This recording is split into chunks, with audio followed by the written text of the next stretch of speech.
Oh, people are showing up, finally.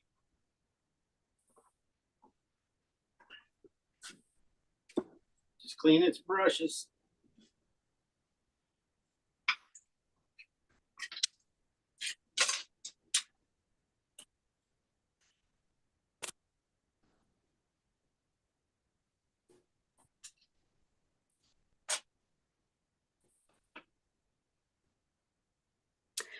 You mentioned you don't use Gamsol or anything like that. Is that right? Right. Pretty much, no. So Just baby oil. just baby oil, and that gets it all out, or you don't mind if there's still a little in there. It gets it pretty much all out. I mean, I could go as long as I want. Yeah, I could get it all out. Right, but that's not necessary. No, not really. I mean, as long as I get it out of the front part, it will work its way out. But usually a couple times like that, and it's pretty clean. Yeah, and it doesn't stink. Yeah. You know, it doesn't cost anything. It's a lot cheaper than that stuff. God. And, you know, it doesn't explode. So it's always good to have. Oh. Yeah, it gets really good. It is what a Rosemary brushes is recommending for all her brushes. To clean them with with baby clean oil. with baby oil. Now, why is baby oil better than sticking them in, more linseed oil? Just because it's cheaper, or it's something different? Linseed oil, it does get sticky. This stuff will never get sticky. Okay, It is like it's mineral oil, got it. and it's good. And in fact, it's really good for the bristles inside here because it gets down inside the barrel here and keeps them from getting tight. You know that dried paint inside there can't dry. So I mean, my brushes. Okay, fine. They're not Rosemary's. But I stick them in Gamsol, and then I'm using basically, dish soap for them.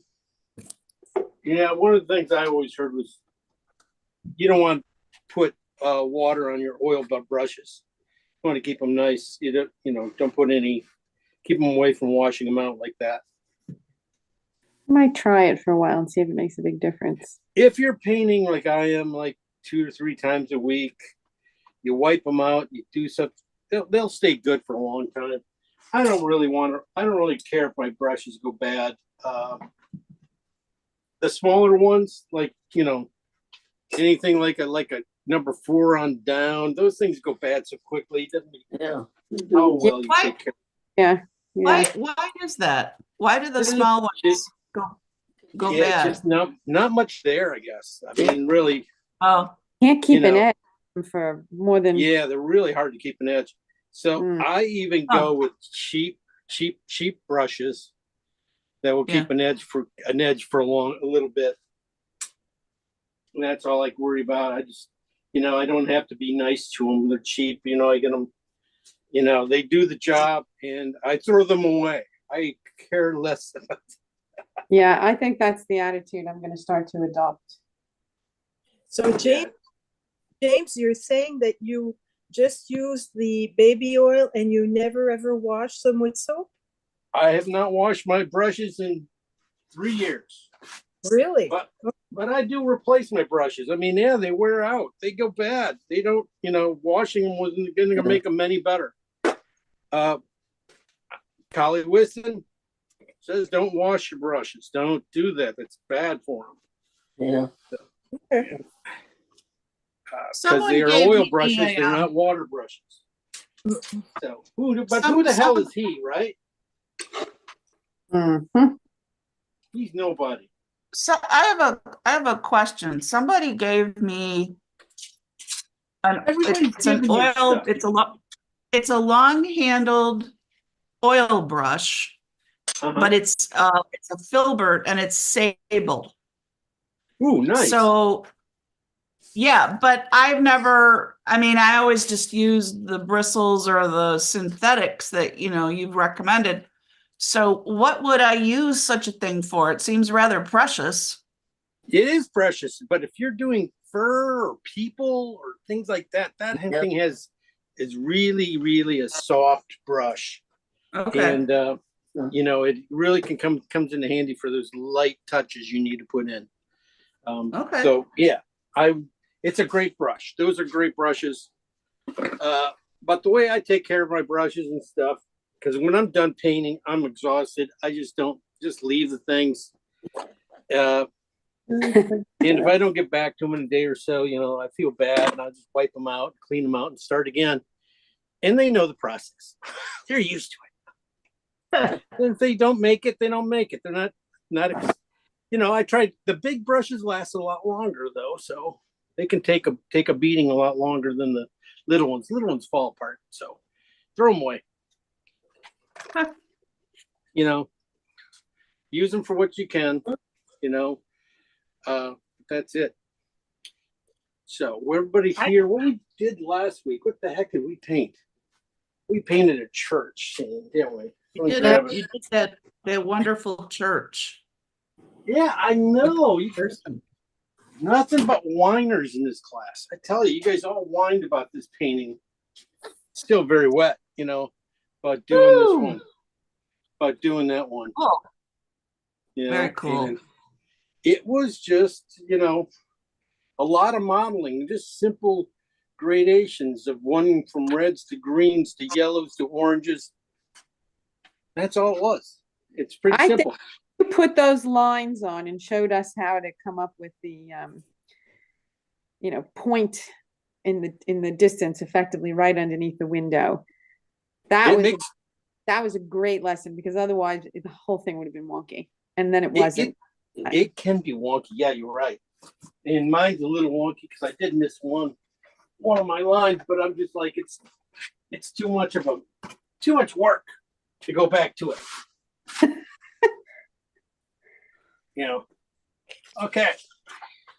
Okay. Somebody asked for pigs this week, and it wasn't me, but they wanted pigs, farm animals, anything, pigs. Oh, pigs are so cute, right? Except for the one I choose. You leave it up to me to choose. You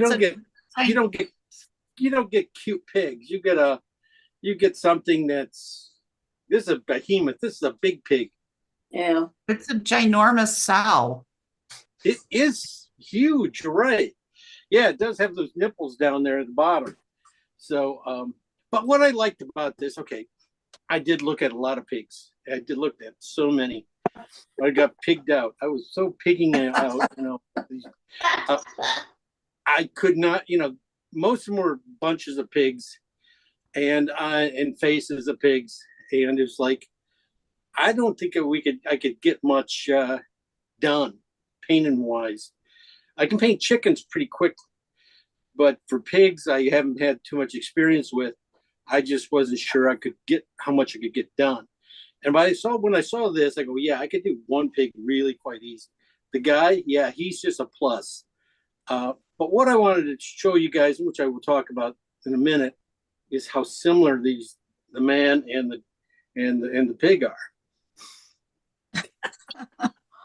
Okay, yeah, that didn't come out right, but skin color wise, yeah, we will be using pig color to make our man. But this also had such a great story to it, because just the way that guy is looking off to the side there. That's just, he's not looking directly at us, he's not looking down the pig, saying, "Oh God damn, it's a big pig. I'm kind of hungry." No, he's looking out to the side. There must be something calling him or something like that. So it makes a story, adds a little question marks to the story, makes it more interesting. So that's what I was looking for. It's really something like that. Where was this taken, Jim? I think this was France. I didn't take it, and I don't think any of us took it, but I'm pretty sure it's France, just because of the recycle bins in the back. Back there, those are, I remember those from, I know they were in Belgium, but he just looks French. That's why I was saying he has me French, right? Hey, hey, whoa, whoa. Anyway, let me pull it up and we'll tear it apart a little bit. Let me see if I got. No, that these two are the exact same. Let's get this one. Okay, I guess I sent you guys two. This is the other version of it, the one where it's a landscape version. Yeah. If you guys didn't want the big pig, weren't excited about doing a big, huge big pig like that, you could also go back here and do a landscape, a little bit more of a landscape with the pig. You don't even have to paint the guy in. You could just leave the pig there. You could paint off that pig. You could make other pigs, make pig families and stuff like that back there or something like that. But it still has about the same kind of, importance as the other one did. It just, he's looking up the side. Guy gave him a lot more room to that side. So it's really something pretty far off. It's a nice fence, but as you can tell, that's where I was going. Well, it's a nice fence, but there's a lot of it. And it's after a little bit of it, it doesn't get that exciting. But there are some nice trees going back there, and it does go pretty deep back there. And I think that's not a cow. That's how I paint cows. I thought it might be. Anyway, that's how close I looked on that one. But I just liked way this guy looked. But I was thinking about doing it more doing a more, vertical look. Yeah. I think it makes more impactful. It's really, in your face a little bit quicker.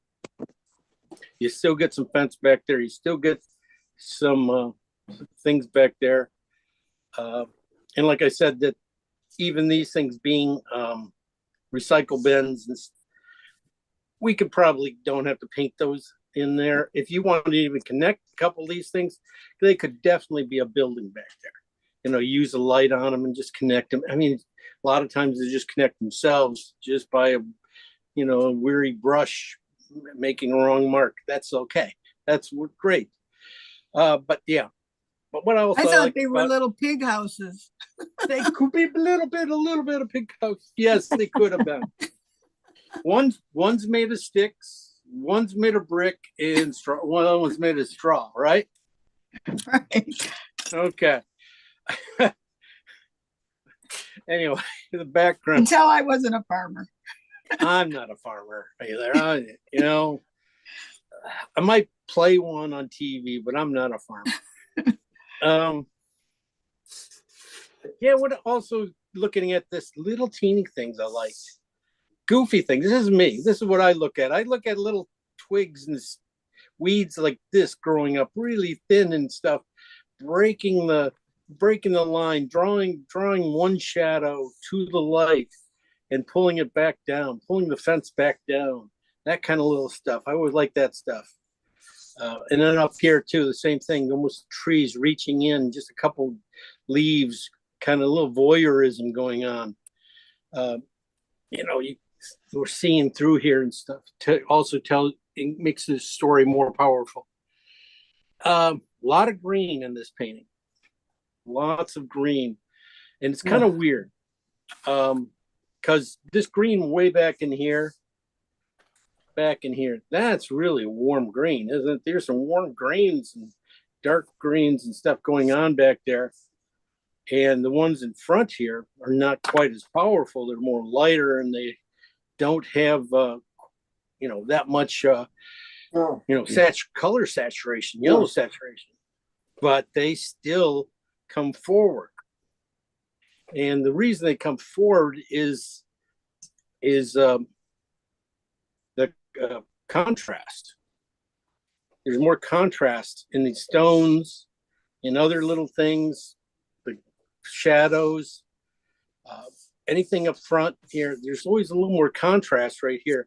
And as you drift back there, really, there's not that much contrast. You can squint your eyes, and you can tell, there's a little bit of shade going back there, probably a cloud going over the top of the land back there that's, shading it in, but that's not quite as dark as the ones we got up front. And the ones we got up front are warmer too. So that also brings it forward. So that's just little things I look at. And I was mentioning about color now.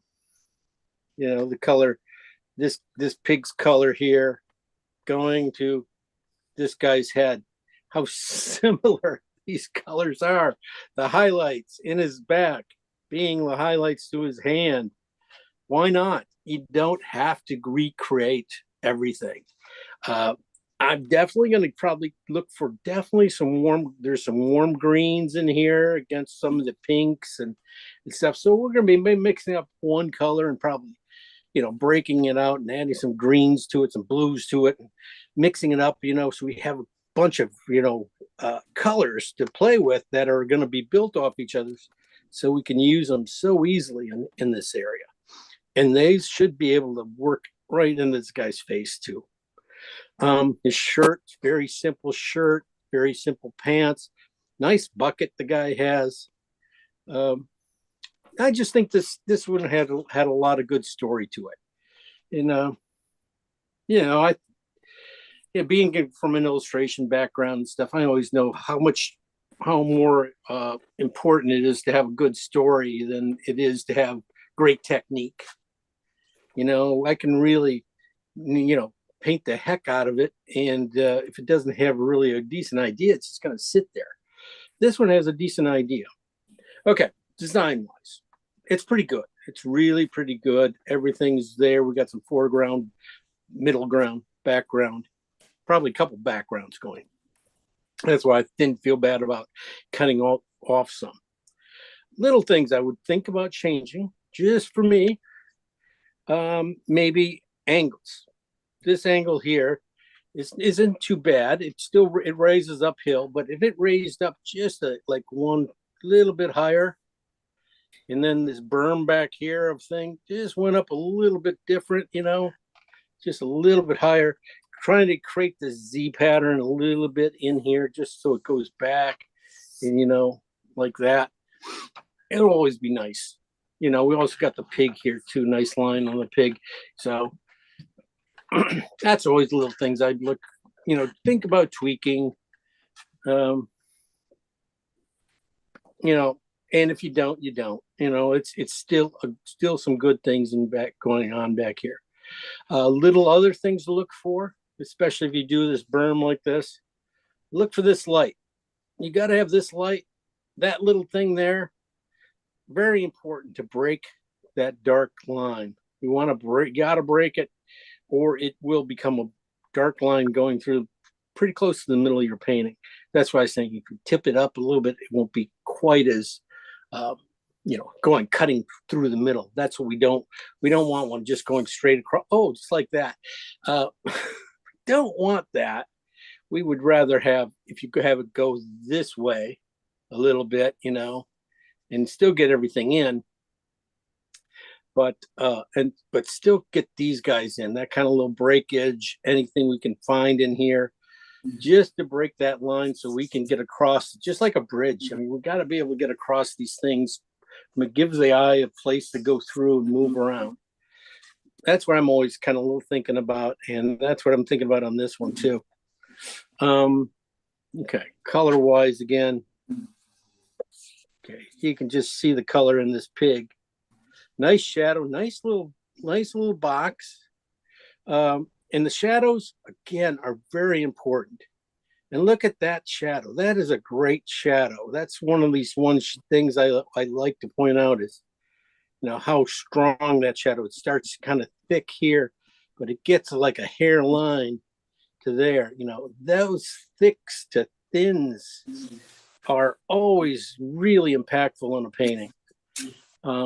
So I would, you know, definitely look for them. Those are so easy to put in with the, you know, the edge, the tip of your brush, just dabbing it in there and just getting those little tips. It can be thicker than this. That's okay.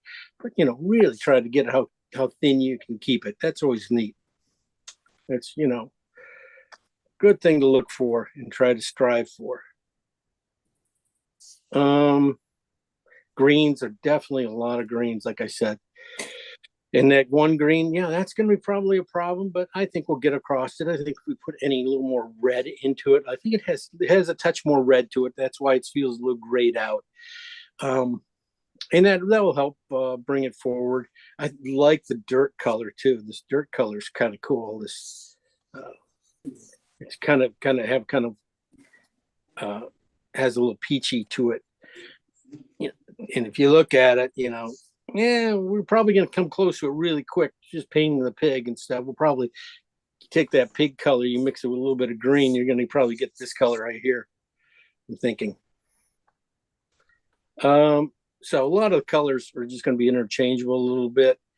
The dark greens, that basically what we're going to do is try to really, you know, set the stage for this painting, is to get from darks to warm greens to cool greens to no green, lighter greens back there. I think that'll be it. All right. Yeah, his drawing of him is probably going to be one of the tougher things, thinking about him. But if you break him down, you know, he's nothing more than a rectangle, you know, almost split in half, a little bit above half, you know, with a triangle on top and then a ball on top. That's how close you have to start with. And then you just take from there, and we'll just, you know, clean it up a little bit. That's all it is.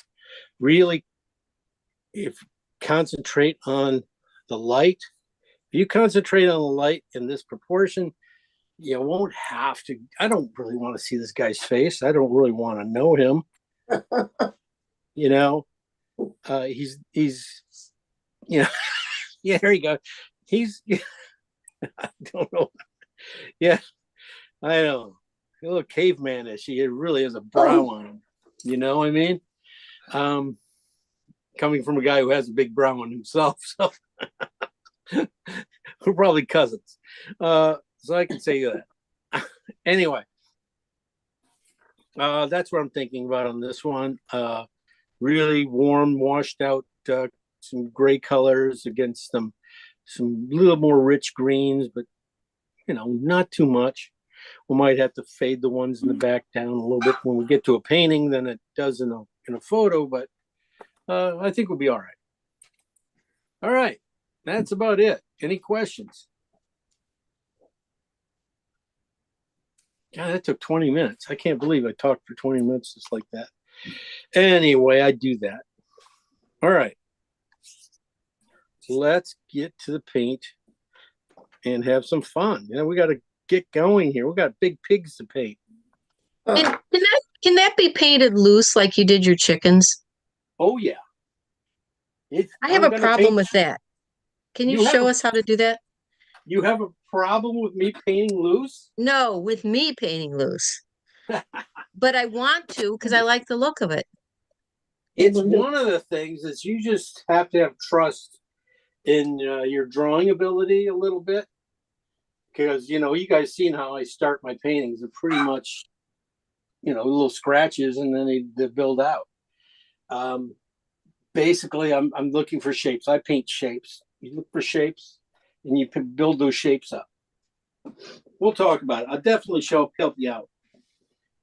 I'll keep in mind on that when we get going and see how, you know, help you out.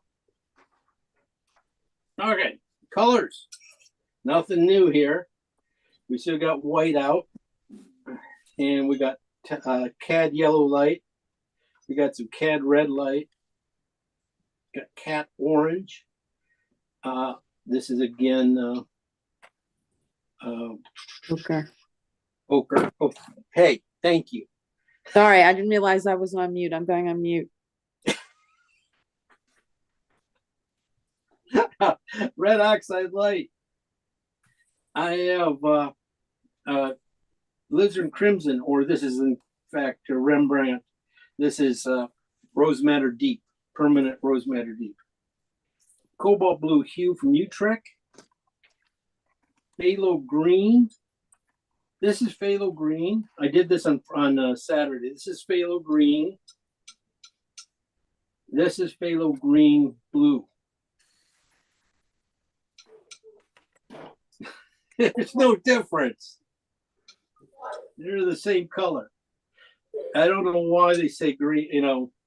I don't see any difference. There is no difference. I don't know why. They just, you know, blue to it. I don't see any difference between that and that. I do have transparent oxide out. That's like a burnt sienna. I have it out just because I've been painting with it, but it is, I've become liking it. I like it again.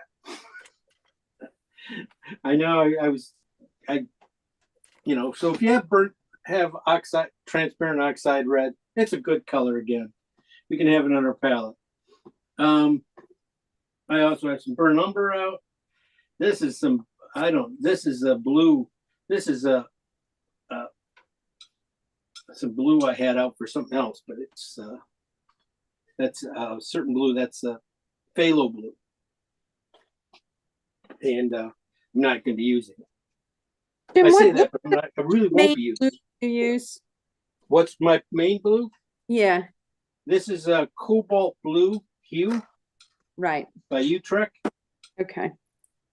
Because It I've is got, a, French ultramarine, and it looks the same-ish. it's pretty close. It's dark.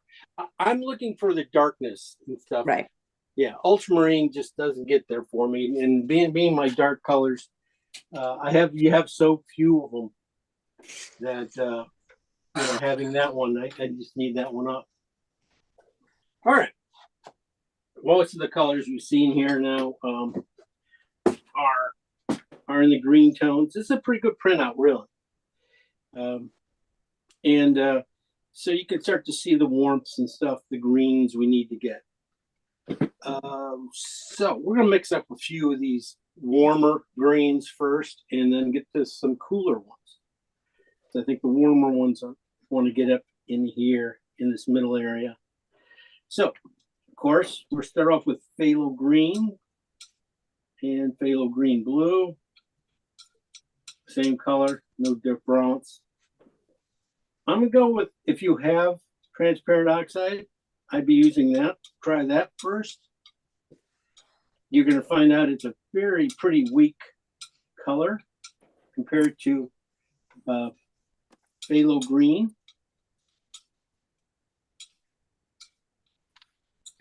But I've been painting water lately, some water, and this color is just like gold. It's beautiful. It's like a beautiful brown. It has this yellow tinge to it, goes into reds and other colors really well. And like, oh, I like it. So that's one color. And I was thinking about in the front, phthalo green and transparent oxide green.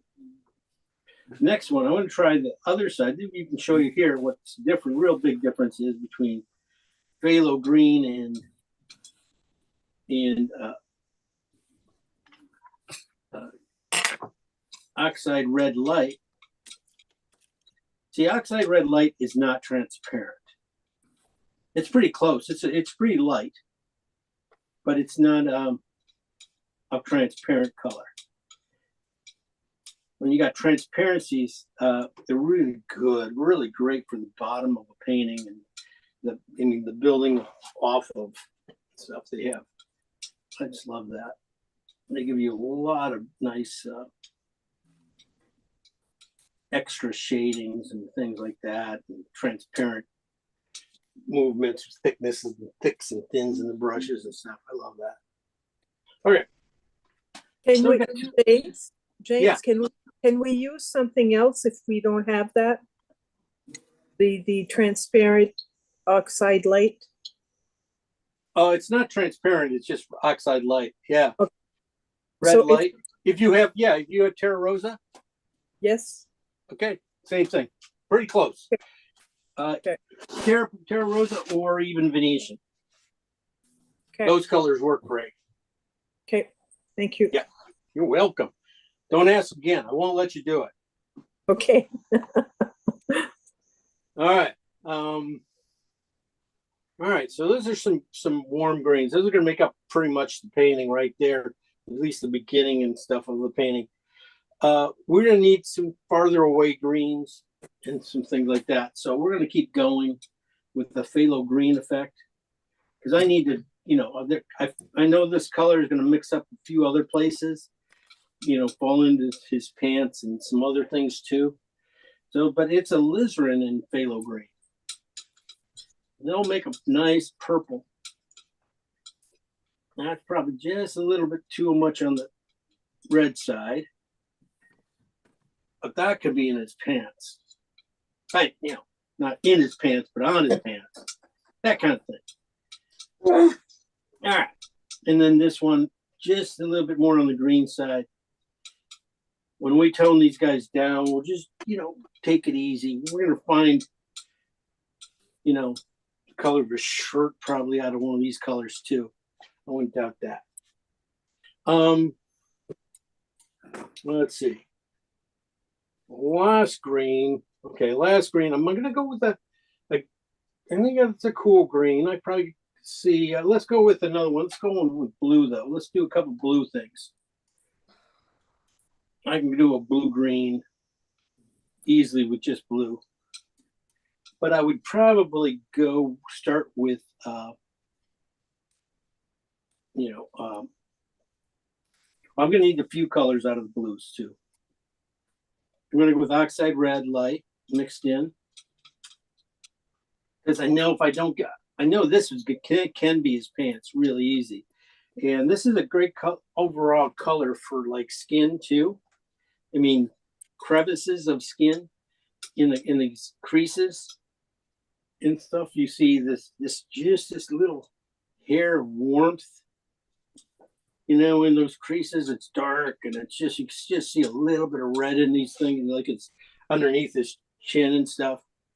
That definitely could be that color. And that color, I know if I just put just a touch of white in, I can get all of his pants done and probably going to get a lot of the back done. So I'm always just adding this color in there. I love this color. One last color too, or two more colors. And then we'll mix up some other ones. But no, I think I can get by here. I'm going to get here. I'm going to use yellow ochre and green and blue. Make some greens here. This is just a different green than what we have anywhere else. And there's a lot of greens to this painting. So a little bit of help would be nice to have. I'm going to put a little more ochre in that one because I want to see how that goes. Really can barely tell it's still. Maybe I'll go more blue in that one.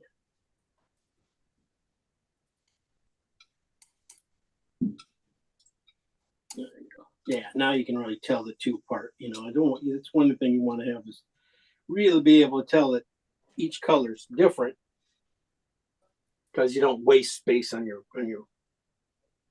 palette. All right, green wise, I take all these greens and we'll just bring them down halfway here. Anything with green or feels like green, even red greens. Got like nice red greens. I think those guys are going to be the foreground because of the front leaves and things like that. I think that's going to happen. These guys here, these phthalo, that should have a little more green in it. These guys should end up being the cool greens in the painting. These guys, I don't think not much is going to happen with these guys and these guys. Let me see. All right, so I'm going to add cad yellow to them. Value-wise, what I'm going to end up being is probably coming down to probably right around a 5. I think right about here, this yellow here could be a, you know, nice 5 would do pretty much a lot of things here. Might not take much to become a 5.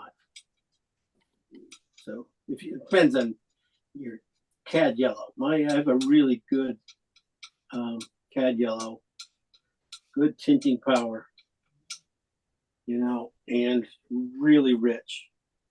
Really does make a difference in my paintings. It's really, you can't really get these colors. I know you guys have all said, you know, my palette doesn't look like yours. Yeah, I'm using really professional grade colors. These are, you know, Rembrandt things. They give them to me. So you guys got them for free. You guys be painting with them too, right? So,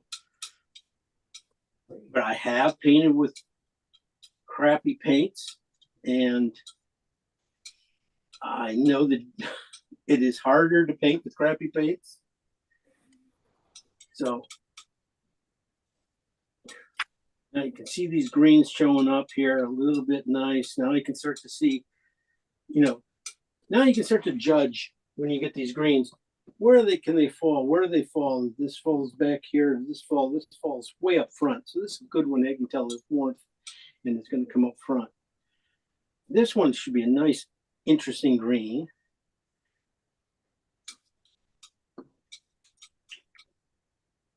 It usually is. Yeah, nice dark green. And that falls right in the middle. So we got a front color green, we got a back color green. We need a cooler, even maybe a cooler green. We'll see what happens here. This one has got a lot of red in it, so it's going to turn into dirt. Does not get very much. It will get in here, but it's not. I think we add some white to that. It'll start becoming pig color. Whoops, we're not doing that yet. Same with this. Anything that's on the red side usually it's going to turn very earthy, and they might not be good yet, but I think we can do some things with them. This has a little bit more on the blue side, so it could be a nicer green, kind of very earthy tone green. Nice to have. Now let's see what happens when we hit the blues. These are the ones made out of blue.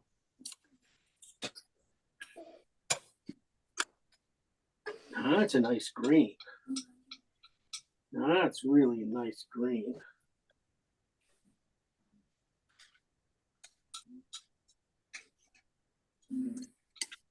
Nice to have that ochre in there, just, you know, creating a path for this yellow.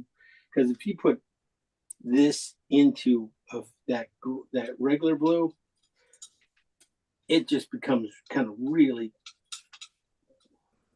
day glowish, which, you know, can come in handy, but it's not what I want. And I'm going to add some more yellow to that one.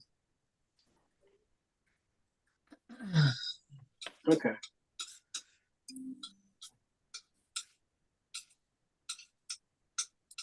Okay. Interesting. A lot of different greens. I think we add white to a few of these things would probably be right there.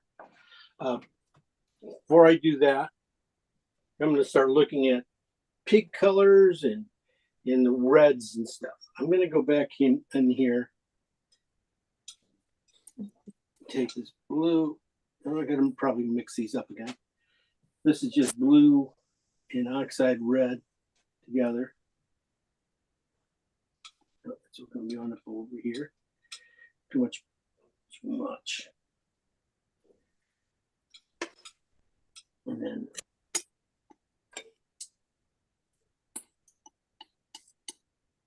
on the blue side. Yeah, that's a little too much. Okay. This would be a nice purple. These colors here, I'm hoping when I add white to them, I'm going to get to the purples I need. Definitely can start to get his pants on of here. Just not enough red in that color come through. I'll add just a little more red to it. There we go. And it starts to get there. I'll just add just a little bit of white to this blue part of it. Should be a nice gray. Yes, a little bit too much white, but I just gotta have a pile. All right. Not much, not as much out of that as I thought I would get. I think that could go on front of his pants. I'm gonna paint his pants green, and then I'm gonna put this purple right on top of them. Really soft line of it, and it should get a nice gradation, and it's gonna create this reflective light in his pants that I see. I think all the other darks up here can take care of pretty much everything we can find. The pot, his pants, some of the dirt here, some of the greens. And so what we're missing now is skin color and probably his shirt. The shirt is this color with just a little cad yellow red into it. That's all it is.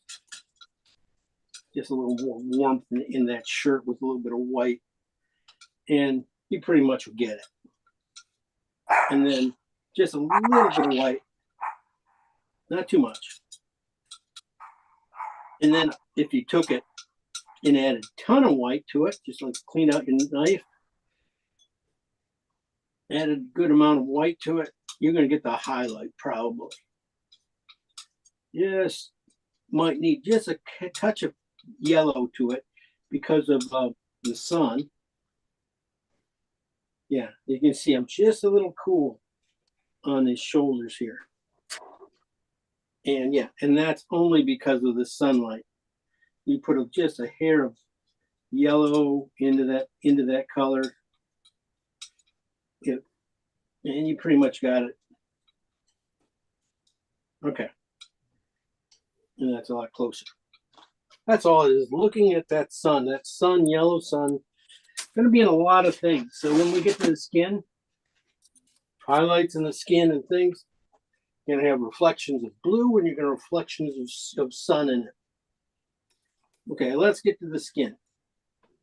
I'm going to start off with some cat. The pig is very warm.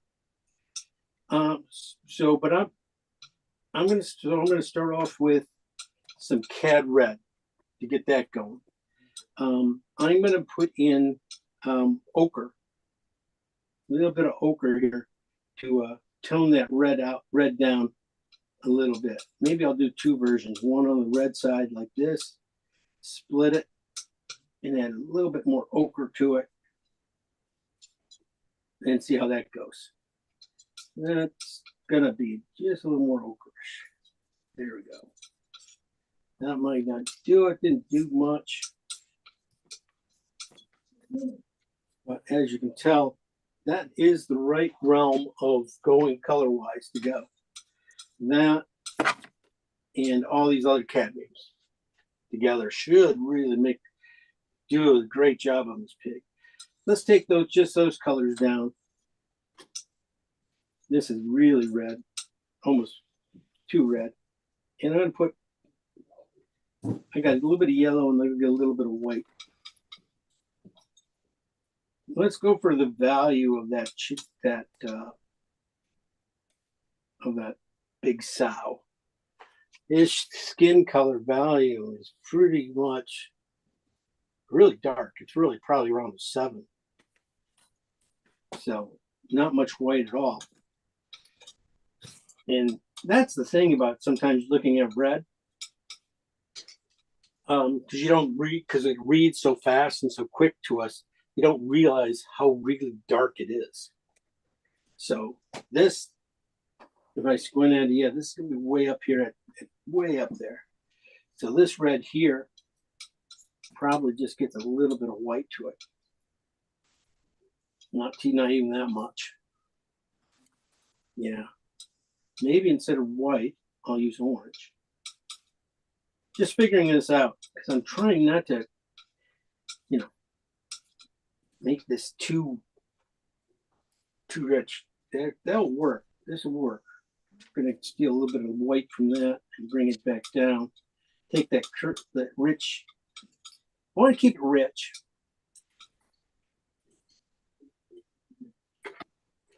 And fun. So this color, let's see what happens with this one. This one has a little bit more ochre in it than red, and you know, my red just kicks the snot out of it. Let's use a little more ochre on its own. See if we can bring it back. Didn't do much. But, oh, that nailed the color. That is the color right here. Okay. Let's mix it up a little bit bigger because, you know, now this is ochre, cad red.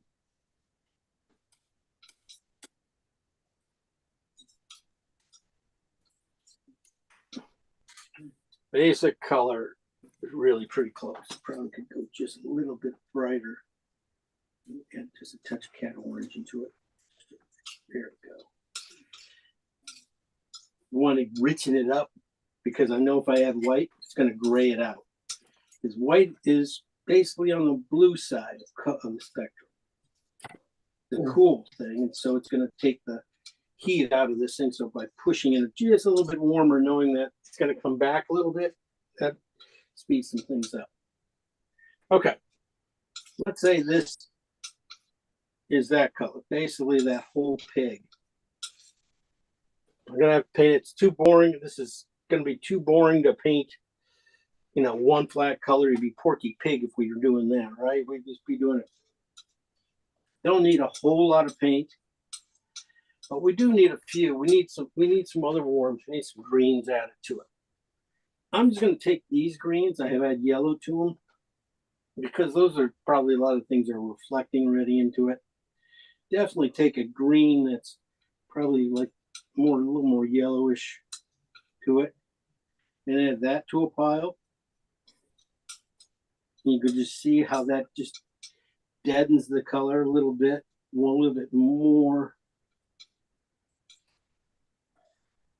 There you go. That can also work on this guy a lot. You also need just a little bit of cad yellow to it. I'm going to do one with just a little more cad yellow to it, just to get more richness. There you go.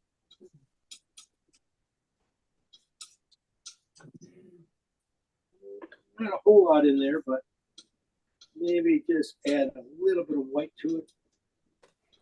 Gray it out just a little bit, just where it doesn't get too strong on the cad.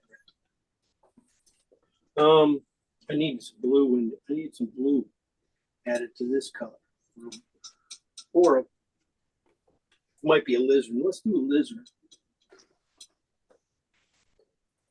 And I can always add blue to it, but I think I'm gonna start off with a lizard. There we go. So we got this kind of a funky red in here, cool red. You got a green, you got a yellow, and then you got the regular tone. And then we got this one up here, this really pinky one. It'd be nice too. I'm not sure. Gosh, if I can even remember the colors. I just want to add some white to it, just see if I can get a. I think it's different than that color because I think we changed it. Now, if I can get this color about in this range, I can use it everywhere. Might need. I'm gonna put a little glycerin in there.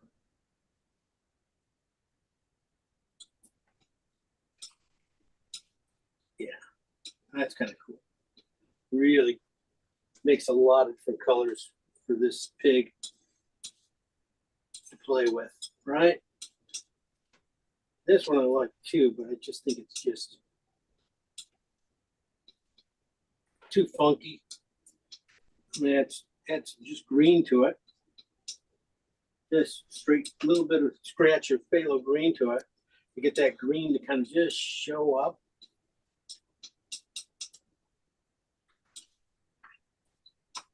You'll find this in all kinds of skin tones, even for people. This kind of funky color.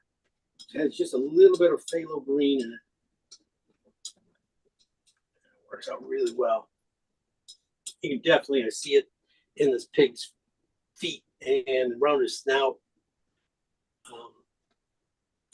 Probably get that guy's shirt out of all those colors too.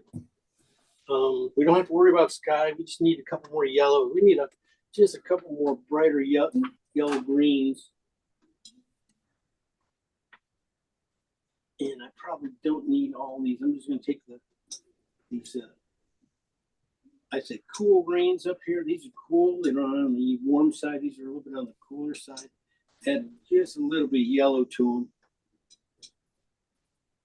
Just to lighten them up to probably a 3-ish value, and maybe add just a touch of white to them to cool them off.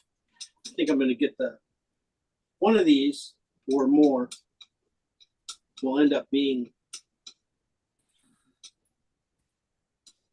this color back in here or the front color.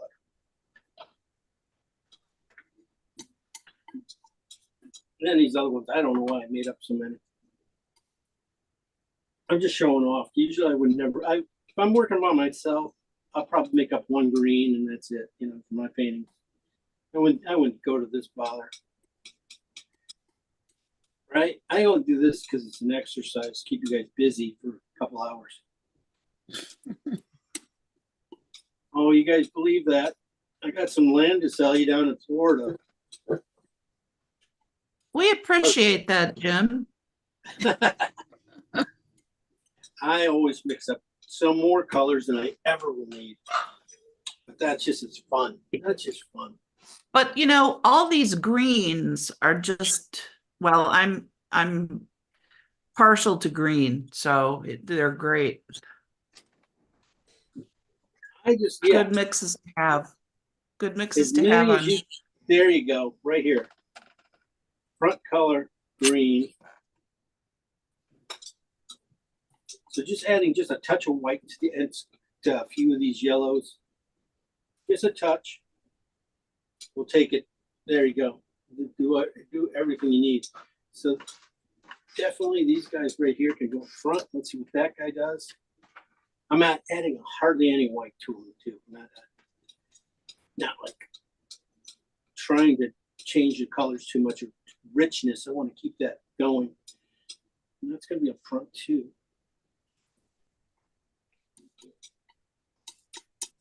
Okay. We're getting closer. It's probably going to be that one. Last one out of the thing.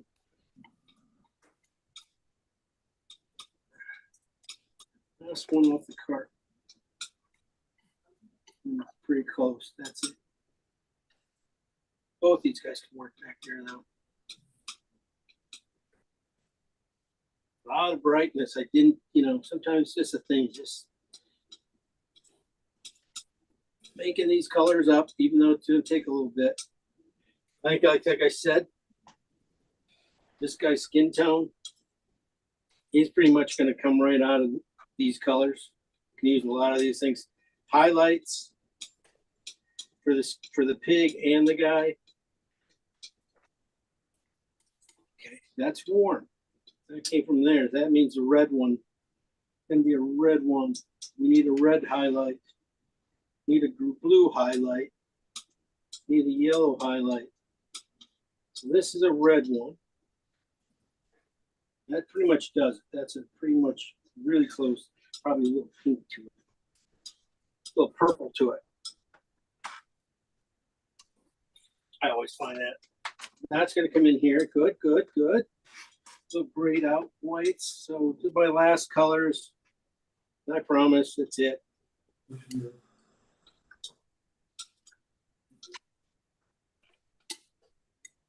Just need a little bit. You see how white that is? I mean, his skin is yellow white. Can you see that? Sorry if you can't see that. That's yellow and white, and he's cool, but that yellow and white's really close to it. So if he's cool, that means it's probably gonna have just a touch of blue in it, which almost makes it a green. And when you add the white back in, you kind of just, that goes away. Becomes just this off color here. Just a little more pink to it. Okay. Good enough. That'll be one of the colors we'll be playing with at the end. Just trying to get that guy settled up. You know, I always like to have white blue in my palette and maybe a pink. I got these are warm, kind of a little coralish. I always like the alizarin.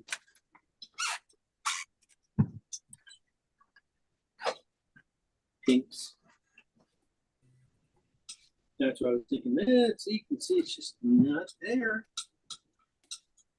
Grayed out a little bit, but not yet. Okay. I'll go through these colors again. I think we got it made. We got a shirt a few different ways here. Always nice to have, even in just something as simple as a shirt, having a warm side and a cool side to a color. All right, so we started off here with oxide red, transparent oxide red, and phthalo green. This is on the green side, that's on the oxide red side. We added yellow to it. I try to get down around the 6, 7. Or, yeah, that's more 7-ish. That's more like 6. Here we have regular oxide red light with phthalo green. And you can see the difference it makes. You know, it's really more darker and earthier, but that's richer. Then we went with the phthalo green again with the alizarin, cool red, and came up with these greens. And we add yellow to them. These ones are blue and oxide red light, and we added yellow to them. It's a nice earth tone, so definitely can find them in the back areas here. Another ways, and this is again blue and ochreish, coming down with the cad yellow. Okay. Then we went for the pig colors.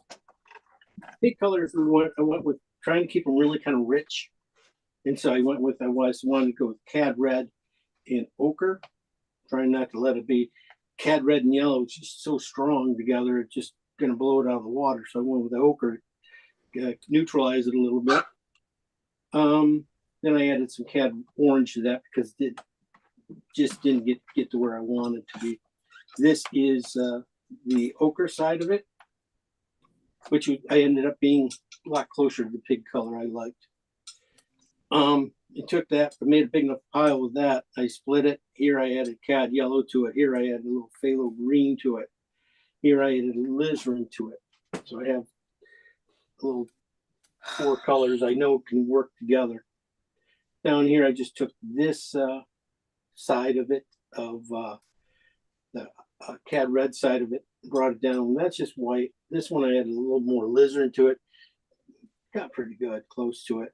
I think I added a little phthalo green to it here. Took a piece of it and added some phthalo green to it. Over here, I was working on the guy's shirt. So I went back up here and took phthalo, the blue and the oxide red light together and added white to them. This came real close to what I thought the shirt was going to be. It's on the red side, but it wasn't red enough, so I added a little more red to it, oxide red to it. Or I added cad red probably to it, cad red to it. So those colors there should make up a shirt pretty easily. Probably make up a little bit of the pant too. But then we went with some greens. What I took here is all the cooler greens in my palette up here, and put them down here and added yellow to them to highlight them, get them way up here this bright color, probably threes, right? And I got them up that close. I added a little bit of white to them. And when I added white to them, these colors right down here are going to be all my front colors. These guys back in here are going to be my back colors. But then I always got to have a few things for highlights. When I get to the bright things, I like to have some options. We have these ones that work really well, but I needed some warms to come down here. So I took some of the pinks and yellows from here, added a lot of white to them, get them up to about right around threes. But then I wanted to have my own blue, white and blue one. And then this one is supposed to be pink, which would have been alizarin and white. I just grabbed just a touch of green to gray it out. It was just screaming at me a little bit. Okay.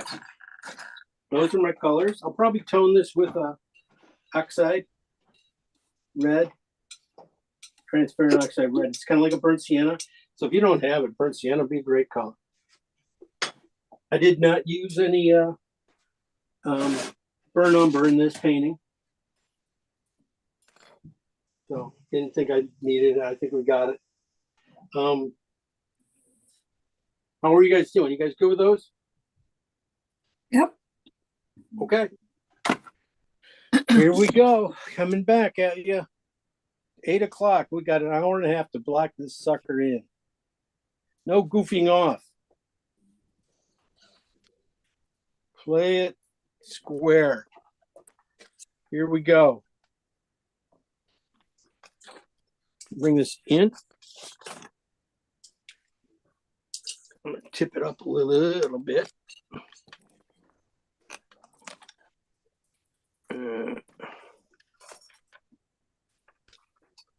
Try to square it up for you guys. Oops, that's not better. Oh, that's better. That's pretty good. I got have enough room to get in here. All right, I'm gonna put this behind the painting.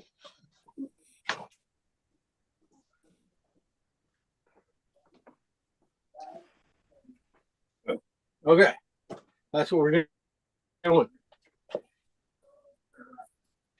Here we go. Oil first. Get some safflower oil. Good clean safflower oil. Whatever you don't use, you can put it on your salad. Oh, God. Come on, it's good for you. Puts hair on your chest. Okay.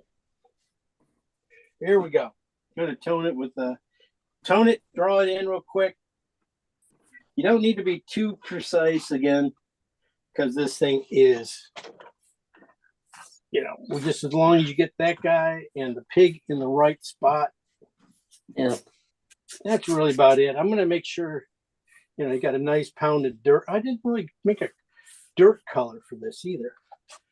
But I think this oxide red, transparent oxide red, even though it'll be a little bit different in here. I think when I wash it away a little bit, it'll be fine.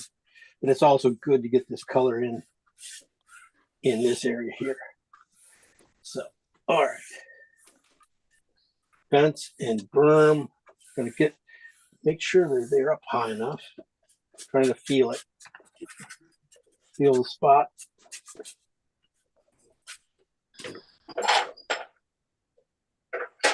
There we go. That's gonna have to go here. I want to break the halfway point at least. There we go, something like that. And most of it is trees. And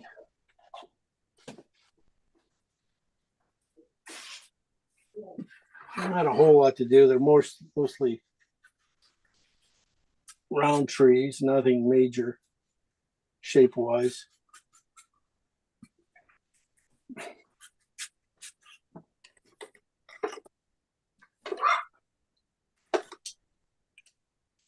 Let's take that up.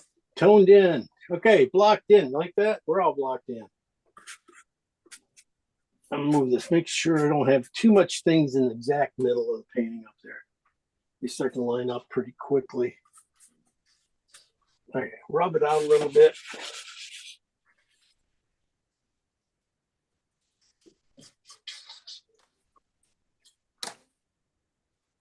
All right. So this is how I start to keep loose. Don't start tight. When you start with a tight drawing, it's really hard to loosen up because you always have that tight drawing underneath. And you don't let it just kind of, the painting just doesn't tighten up naturally. That's what I try to do, is make it naturally just tightens up as I go through my colors and things. So that's what I would say. Look at one thing, simplifying it. And there's always the digital check to do. If you worry about the drawings things, you can always do a little digital check on it, and that will help tell you exactly where you're off. Well, not exactly, but pretty close. So I got this opening. This is the opening I'm going to put, and so I'm going to think about the shadow. Start with the shadow here, making sure I don't put the shadow too low in the painting. That, you know, like I've just mentioned how great the shadow this is, and if I put it down too low, it doesn't have any impact. So pigs are one of the things I was looking at. Pigs, just looking at quick, you know, about their legs and things like that. Yeah, they're really stubby. Of course, they're stubby, but they do have a little bit of dog in them when it comes to their back legs here. They got this little same thing as a dog, you know, how it breaks here and comes back around, and that little thing there, just like a dog would.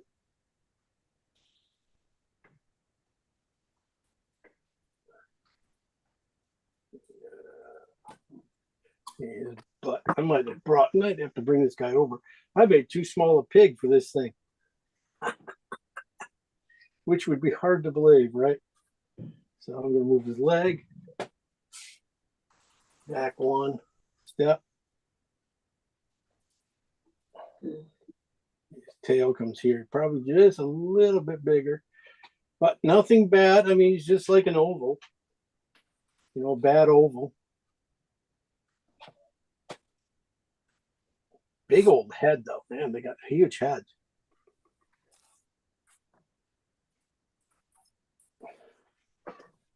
Big ears too.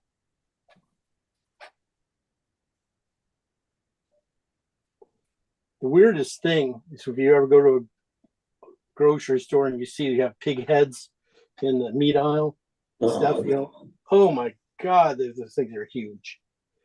Weird looking too. I know. Not a friendly thought, but hey, I was just making conversation. Let's talk about pig heads. Anyway, and again, you know, I can always take out use the highlight at the end here to make them fix everything up. This oxide red light, or transparent oxide red, is really good on some of these drawing things because it's really warm. I could see a burnt sienna probably be really good too. It's just a little bit of red into it, like cad red or something. Probably do the same thing. Okay, something like that. So you get that pig's head in about the right position, and that guy's leg, you can just see how it, you know, he comes up right out of that, and you get the pig here. He's about that pig from here to here, so he's about right here, height wise. Tells you where he goes. Yeah. That's his head, so this would be his shoulders. Sorry, was the top of his head the same as the pig? If you double the size of this pig from his foot to his back, Yeah. you go up there, you get pretty much the top of the guy's head. Okay. I have to get him. This line here is supposed to be his shoulder, though. So everything here, he needs to come over here. But you get that width. He comes down right about the leg. Okay. And then almost halfway.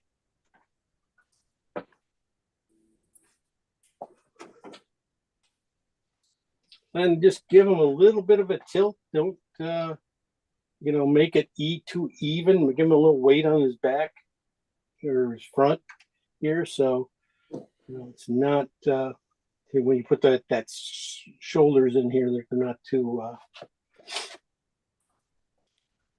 even. The one's up a little higher than the other one. That'll help a little bit. Head wise, arm wise, come down. Probably look into Palm Beach as I touch higher.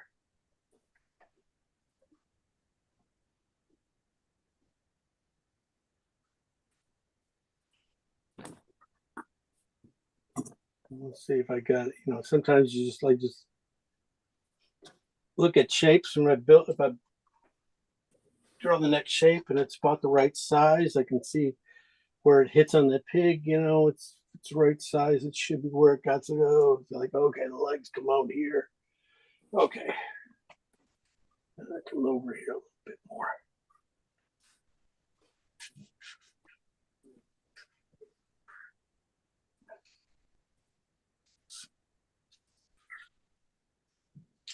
He's going to be tough.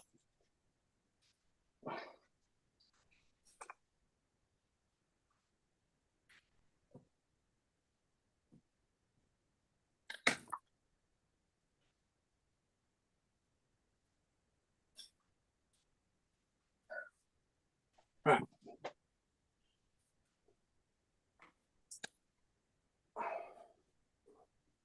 I said, keep him in the pig fence here. Just give it a little more air. A little angle, just a touch more angle if you can. Nice little fence posts,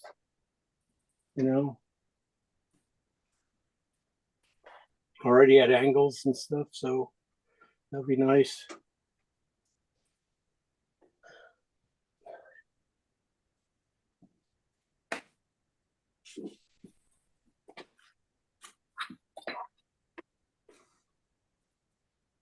And get these triangles. Yeah, shape wise, that works. Okay.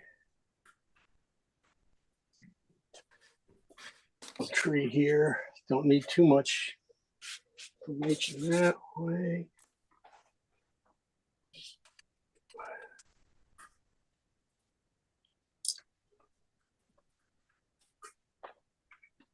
I think that's about right.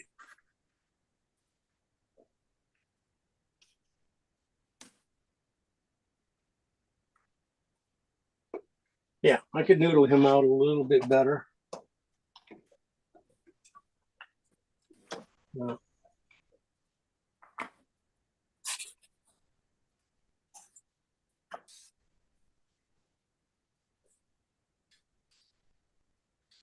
I don't think I made the pig big enough. No. I think we can get away with the smaller pig if you want, or even a bigger one. You can get away with whatever you want here.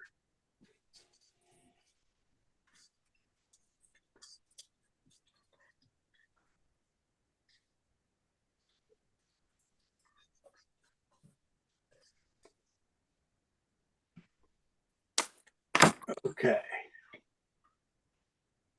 I'm about there. I think it's close enough. All right. Let me get in front of it for a second.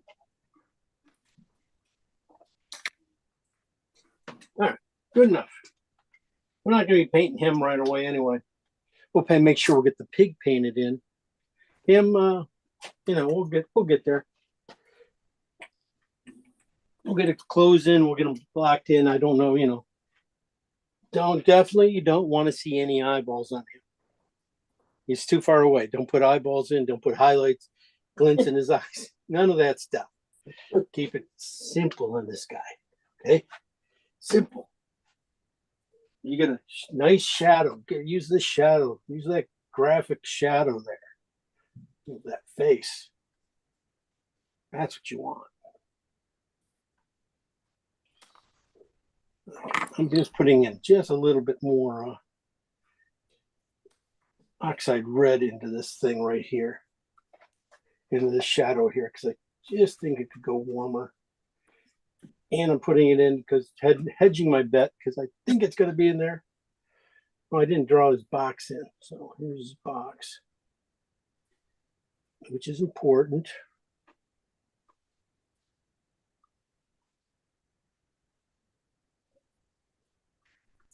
There we go. Box. All right, food box in. Shadow in. Rocks gotta come in. Short, stubby legs in. Creases in the skin. Think about those. Skinny little legs back in the back here.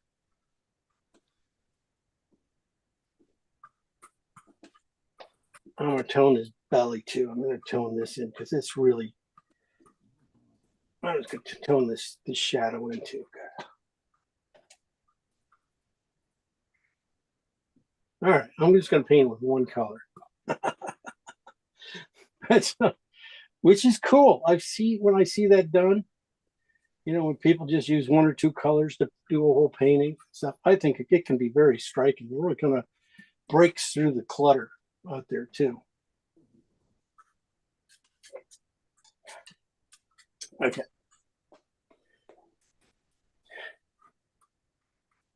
You know, sometimes just to be able to get the right lines, you know, everything looks, you know, a little different when you're drawing it in.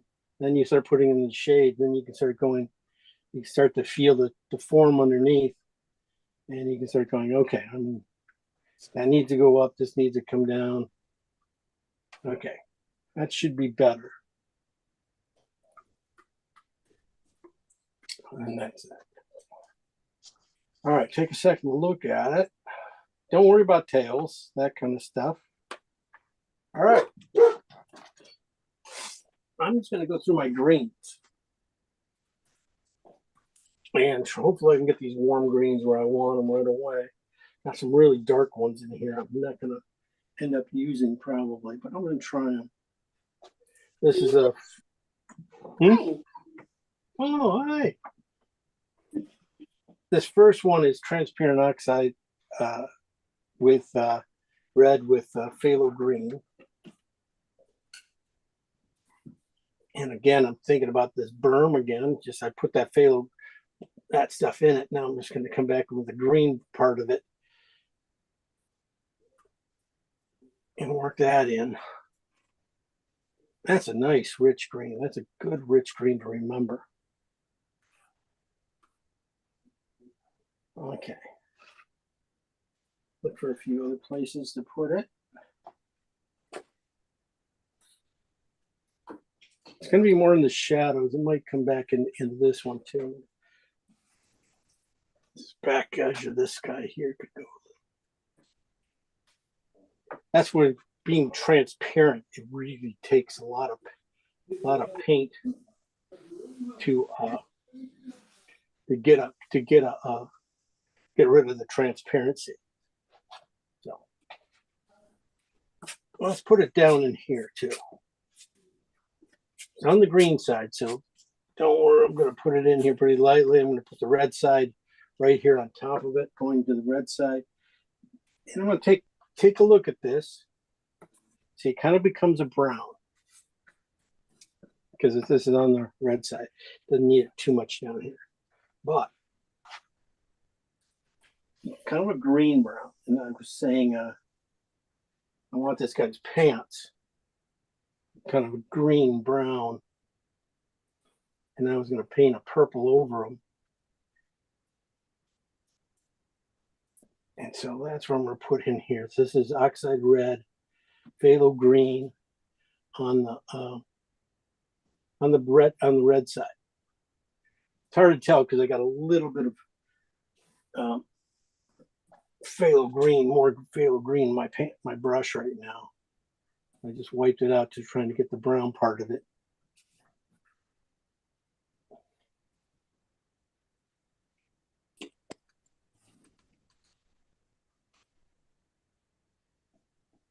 Think about this as being his hand right in here.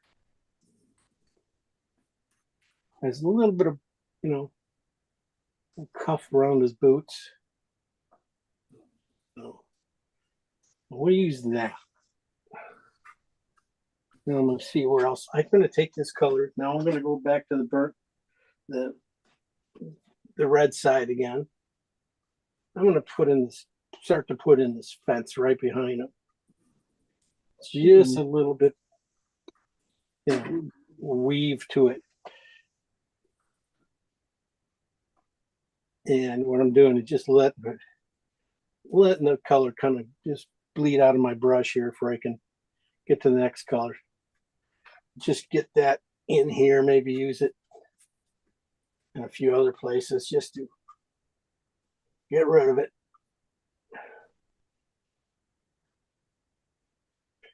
I know where I want it. Let me see if this works. Maybe I can put it in this box. Got a little bit more red to it than this.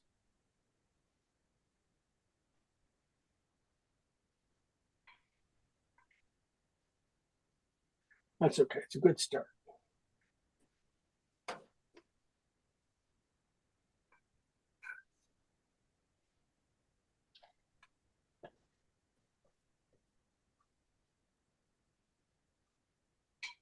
Probably has to come down right there. Okay.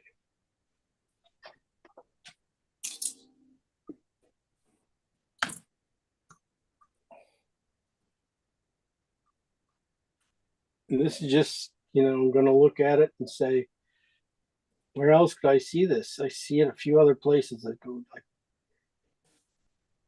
where else can it go? I go, well, it goes a little bit into the pig up there. There's actually my green. I'll get it in there now. God, I'm just so frugal with my paint. Okay. Yeah, it's going to wipe this out a little bit lighter.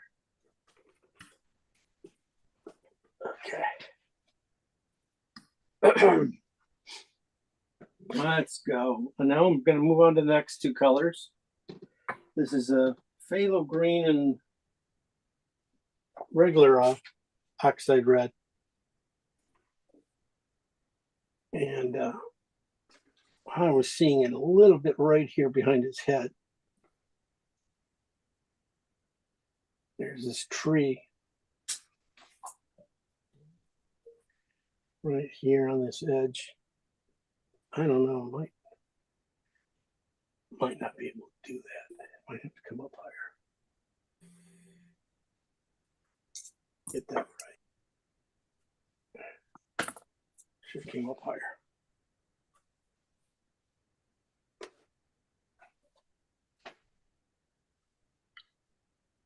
But there's this tree right above his head here, just kind of making this around his head a little bit. A little bush, more of a bush than a tree.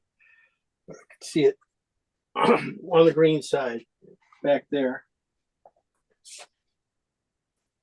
And there's also a couple bush things. Well, it could be leaves.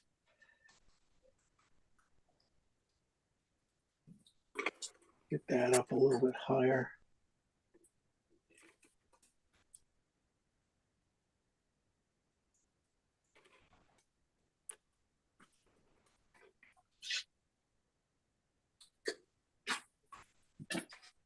So I'm going to wash it in now. I'm just going to add just a little bit more oil to my brush.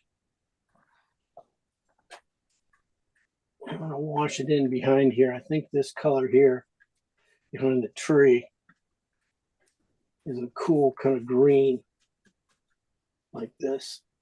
So I want to put it in because there's gonna be some yellows going in over it. And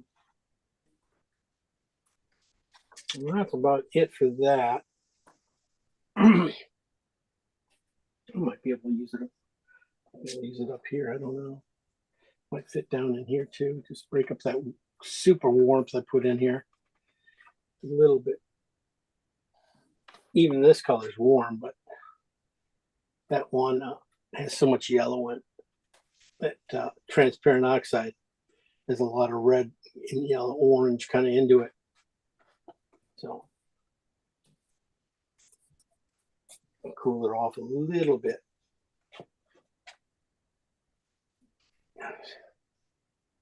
See where this has to go.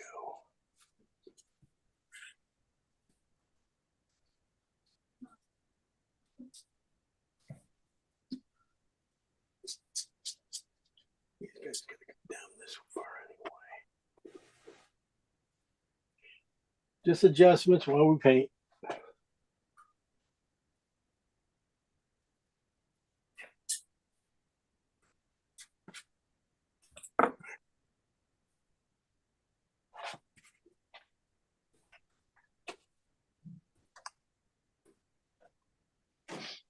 Okay. I got this red. Let me see what this is. This is oxide red and phthalo green. This is what I was really going to think about for this area right here. For this box, that color on the shadow side. A lot of green in it, but that green really always kind of nice in there because it kind of shows age.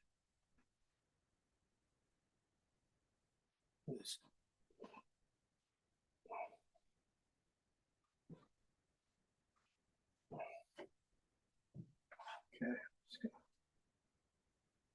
gonna leave that. Okay. Now if I go back here, this is a phthalo and alizarin, phthalo green and alizarin. Let me see.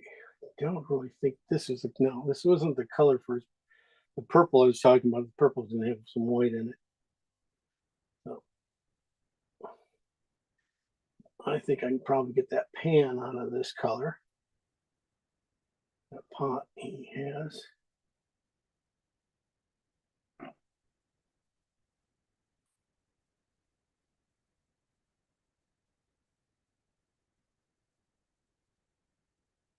Okay.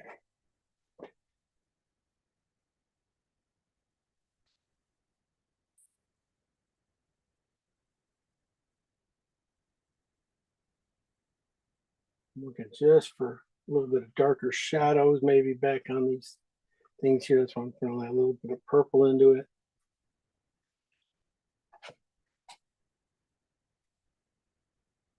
That's about it. I think I'm going on to my blues from here. I gotta hit too much more.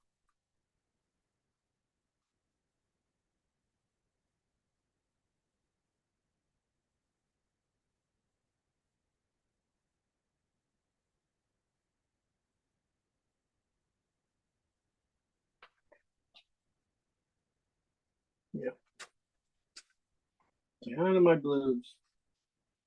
All right, oxide red and blue. This is on the blue side. Definitely want to think about putting that inside this tree here. Getting some blues in this guy, because I think it's gonna, when I get the greens in here on top of it, this blue will go away a little bit. But it'd be nice to have it in there. So I'm just going to take it and fill this whole section up with it, save some time. Pick it up off. Okay, I said, I'll bring it over here because I did say I saw some coolness in the underneath and inside the thing. So that's why I went with a cool green, but I put some blue in here too. Fill it up. Okay.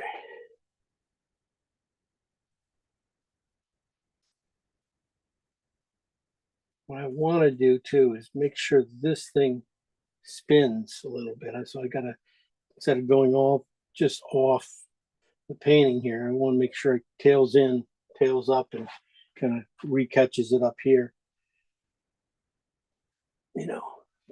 Recreates that circle that's going to be happening here with this green pattern and stuff. So just marking it a little bit with blue, some blue in there too, a little bit. Can't hurt.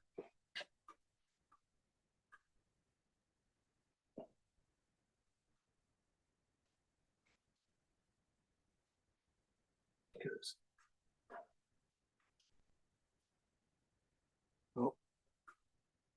got it in a pig.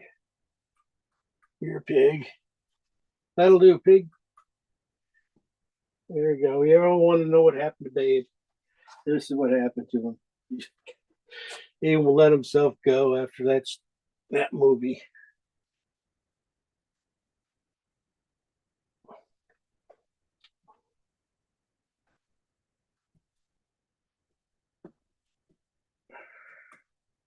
All right, starting to fill in. We're almost there. Now, at least we're almost done with our dark colors. Let me see what happens here. This is more of a blue-green and stuff we made up. Always just kind of like test it in the dark areas and stuff. See what happens. See what it does. There it goes. Should come into this guy pretty well. It has blue. It's they're both built with blue. Doesn't do a whole lot. You can't really see it, so I'm not going to go very far with that. And I'm not going to worry about any of this overhanging greens either, because there's just going to be not going to do much right now. I need to have this other tree built before I go ahead and do that.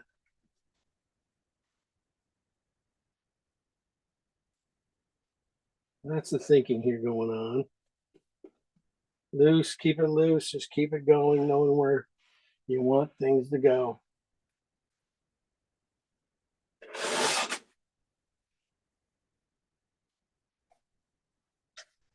Okay.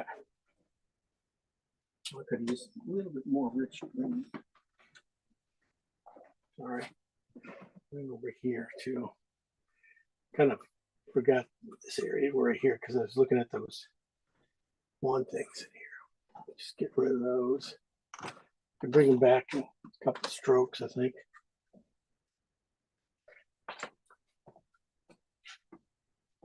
Okay.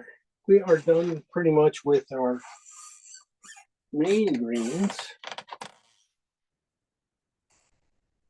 We got a couple of these last ones. This is ochre and green, ochre and blue. Find it really good on this fence back here. A little bit, it really catches a lot of the warmth in the darks areas here pretty quickly.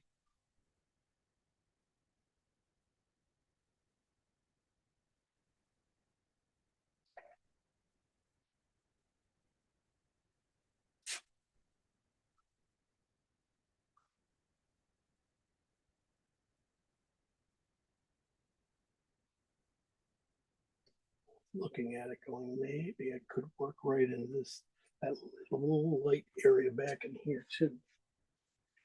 It looks like it's just a little yellow where I wanted in here. Just, yeah, too dark. Maybe on this side it would be a little bit lighter.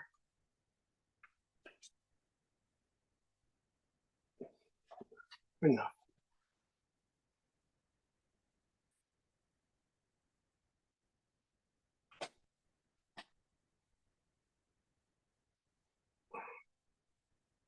This color here is pretty close. This is where you have this, just the rubbed in color here. It's pretty good for that dirt. Right value, so it can really, you know, helps me on when I start doing these greens next, seeing what's what.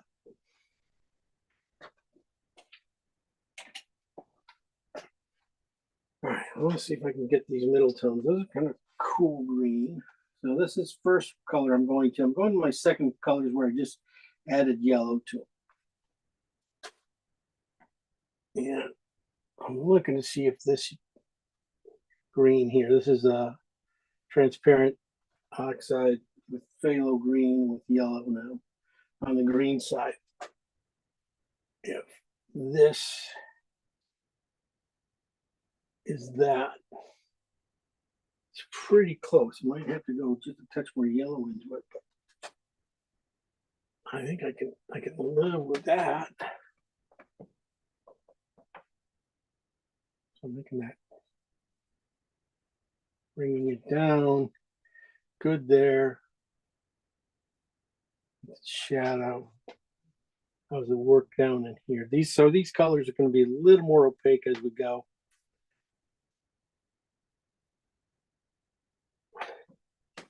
So when you put them over transparent ones, you don't or overwork it too quickly, because you're going to lose all those transparent qualities of the paint you have underneath.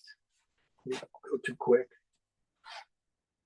I'm going to go down here now. That was a pretty good one. It probably could go a hair lighter, but now I can judge at least this green back in here going, it's darker than that. It has to be darker than this. So I can use that for this tree back in here. This is came with the alizarin and phthalo green on the green side with yellow. So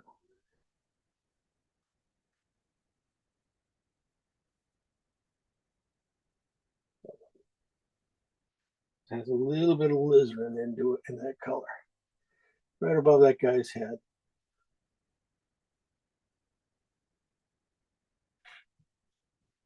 Now we made his head too small. That's okay. As long as I recognize it now, I'll be fine. I'm going to look at this color too and see if I can get it, how it works in this green here too, into this tree. I think it works pretty well for the shadow areas here, the greens and against the blues in here.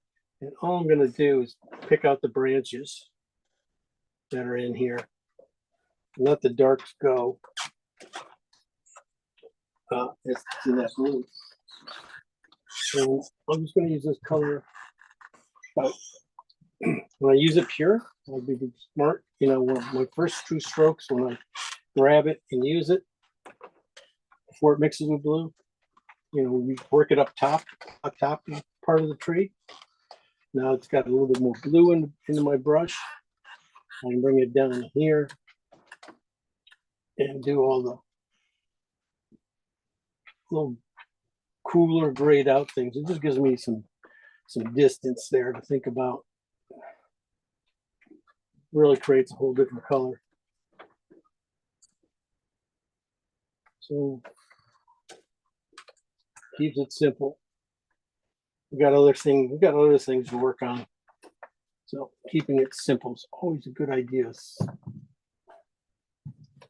All right, I might go just a little bit brighter than that at the top edge here a little bit.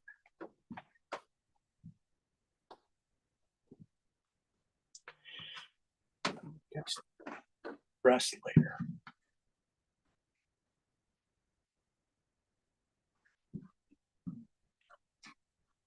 A tree.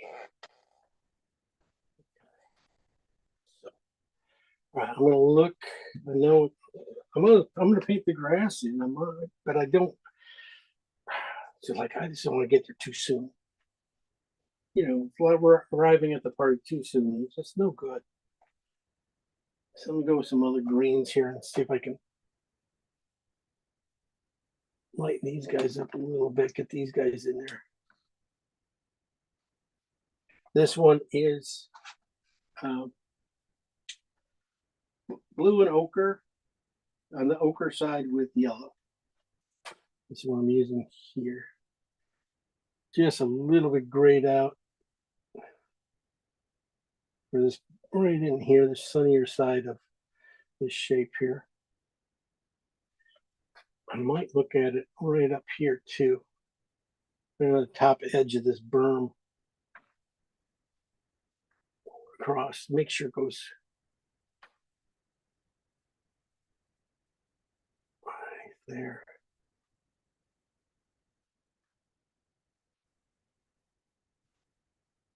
Okay, better.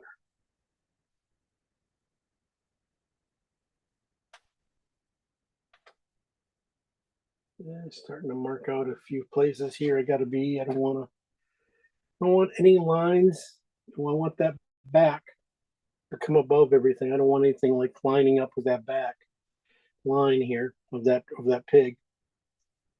So that's what I'm looking at right now, going ensure that the fence, where this fence is going now, that it doesn't line up with his back end, doesn't line up the bottom of it doesn't line up with his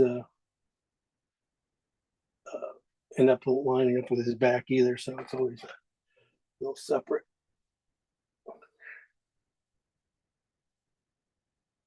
want to get rid of that hand here.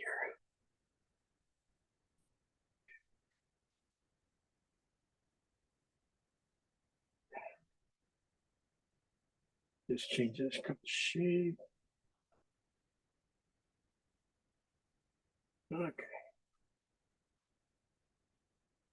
One great thing about this, it's always got enough paint to paint this thing.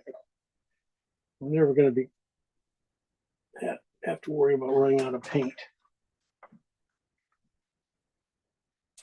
All these different greens and stuff. You can always throw a different green in here. It'll probably work.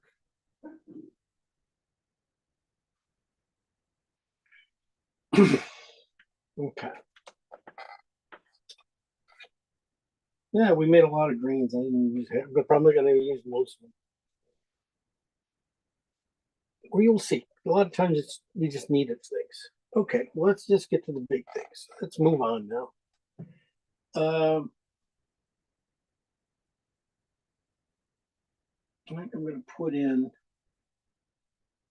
start back in here, put in that shadow area. Back in here, it just comes in an angle here. Probably a little, what I'm using is blue and ochre and cad yellow. I want to put a little bit more blue into it. Pretty heavy. Should be feel a little thinner than that. Oh well. I'm gonna thin it out.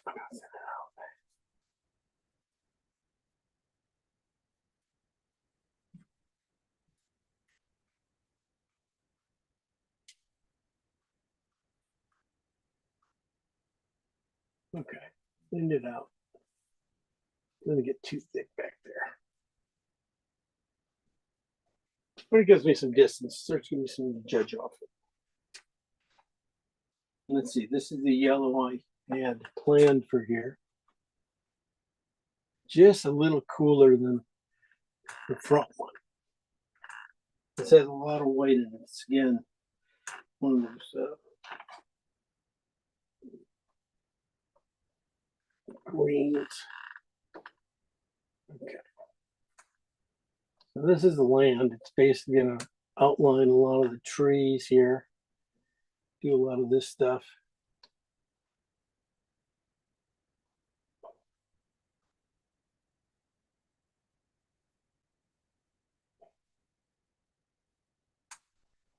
I'm just going to lighten it up as I go up top here.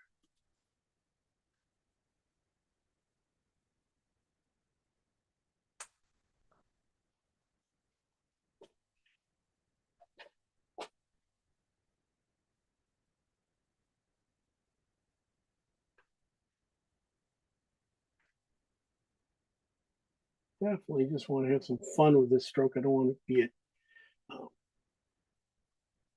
too boring with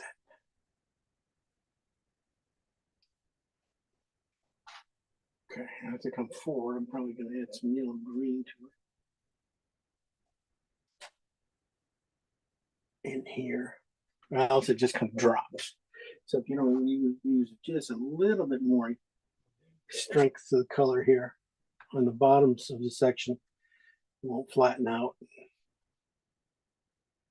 So that's what we're right here in this section here. I'm just warming up the very bottom of it. Maybe just cheating it up a little bit darker. More warmth will help flatten it out.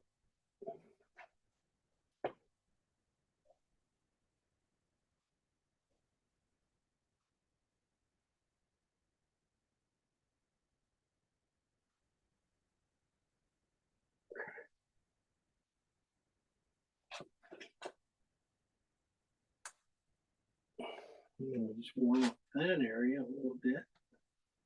And we'll come up to the front.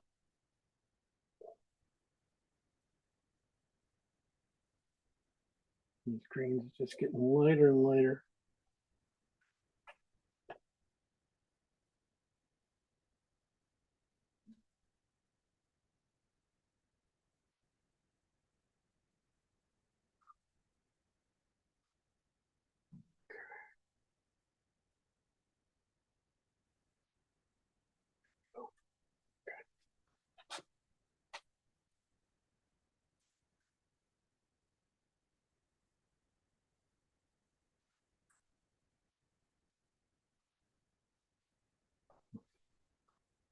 Warmth, they're just dragging it up a little bit in here.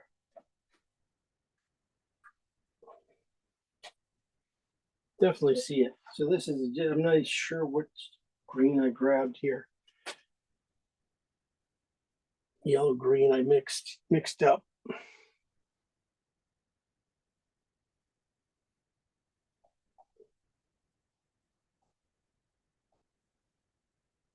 I can say is if I did it right, this would have been probably phthalo green and alizarin probably mix going into this color right here now.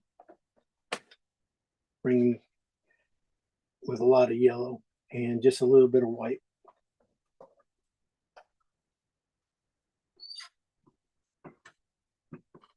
And I think at this point I might switch brushes and go with the bristle brush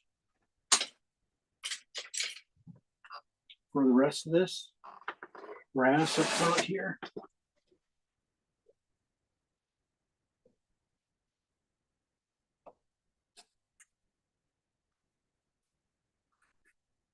I'll warm it up a little bit more.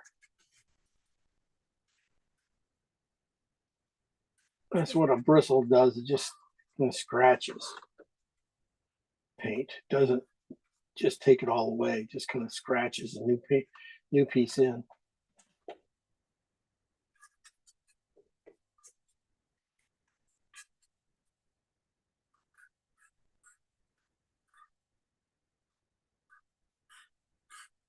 I find it kind of fun to not worry about being perfect with it.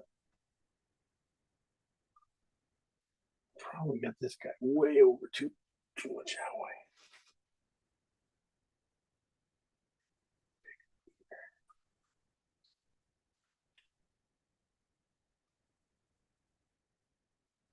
Anyway.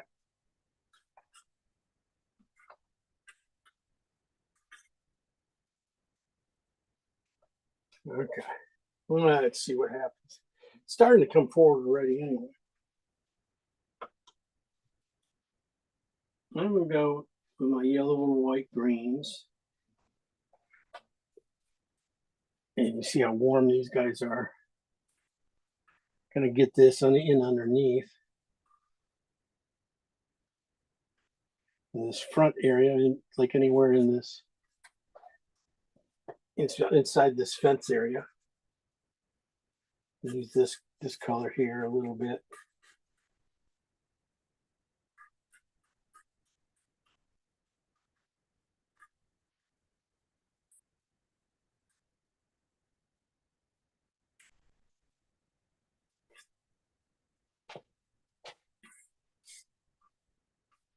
can see when I put it against the cool here, cool green, how it just starts to cool down a little bit.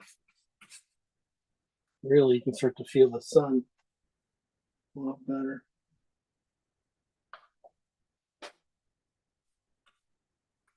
Very thin too, not very, kind of very scratchy.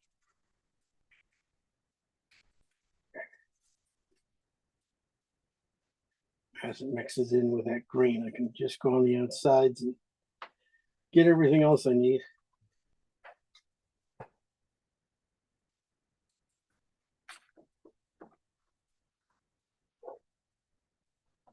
I'm not trying to overwork it either. I'm just trying to keep these colors, put it in there and move on really quickly instead of trying to get them. I don't want them to blend. I just want them to lay on top of it. That's going along pretty good. These little spots back in there. Okay. All right. I'm going to my last. This is my coolest green. It has you can see how cool it is, and putting it over some of these warmer greens in here.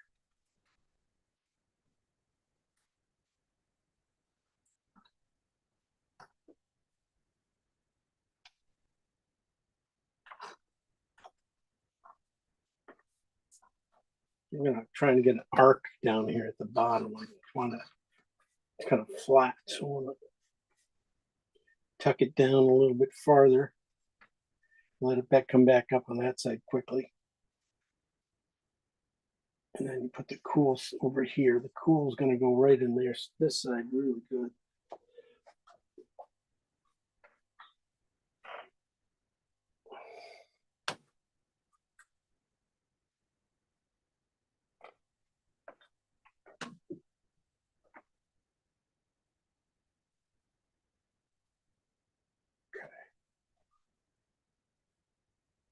He's a tall guy. I mean, I'm pretty tall. All right. Anything over here? Not too much. Not as much. Just a little coolness around the pig here and there.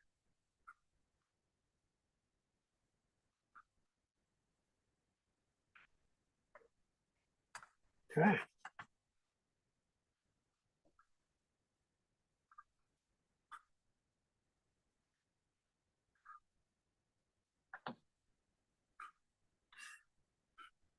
Just toning down where this fence is going to go, making sure that behind it and stuff, there's a little bit of dark. I don't see too much of it. There's a blended line in here that, some of those posts can go over.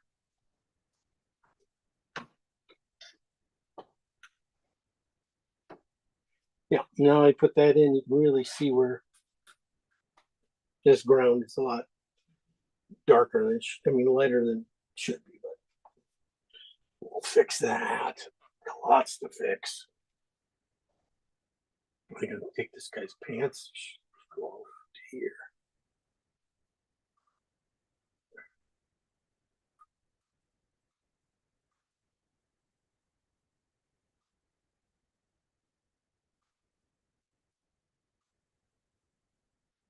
Start drawing. Now I gotta figure out the drawing of it.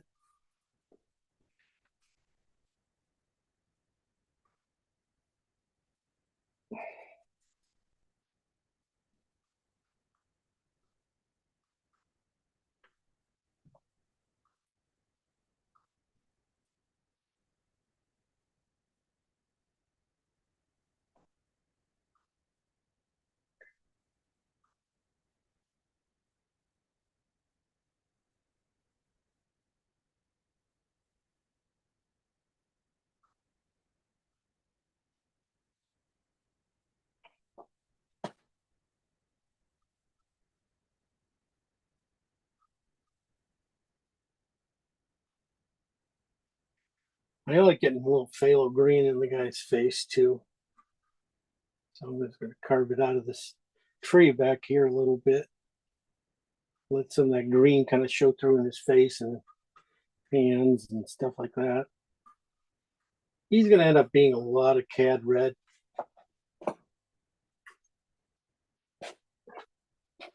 Pig's going to have some lot of cad red in him too. So.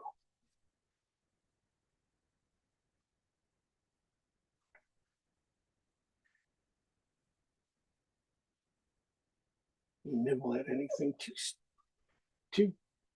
too straight. Soften it with a brush.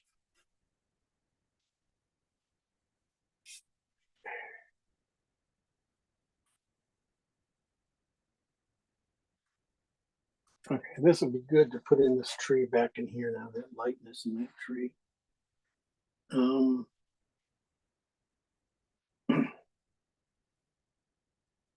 Let me see, should add some blue to this color. Gray, it's got a gray out of green here. So I'm gonna take this oxide red and blue with a little bit of white in it. And it's one of these greens. Here, that's a little bit too much. That's close, not too much. That's a touch too green. There we go.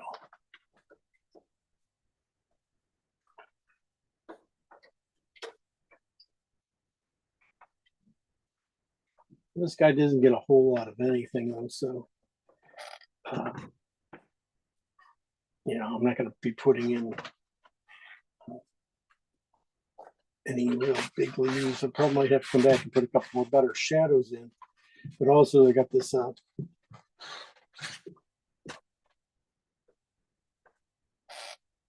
have this really strong branch in the foreground, kind of come over this too. So.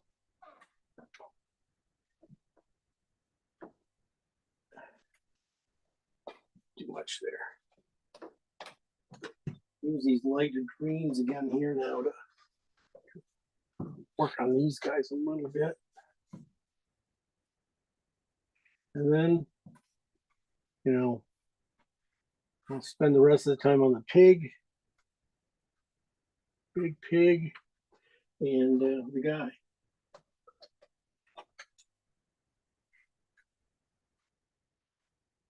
Spin my brush a little bit.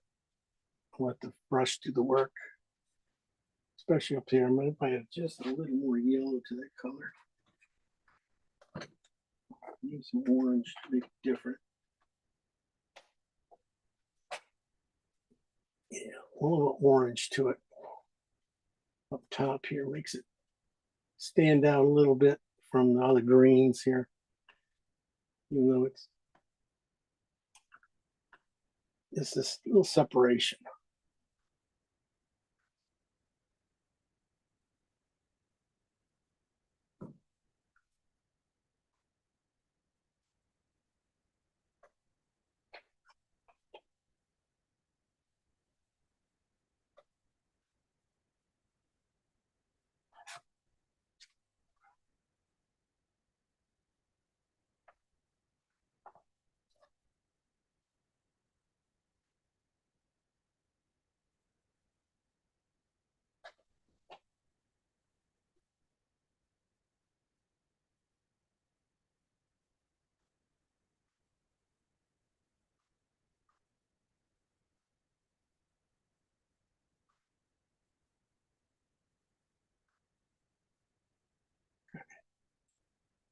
It's getting a few little spots. I'm not getting all of them. I'm just going to get a few. Leave everything and just get a few spots here.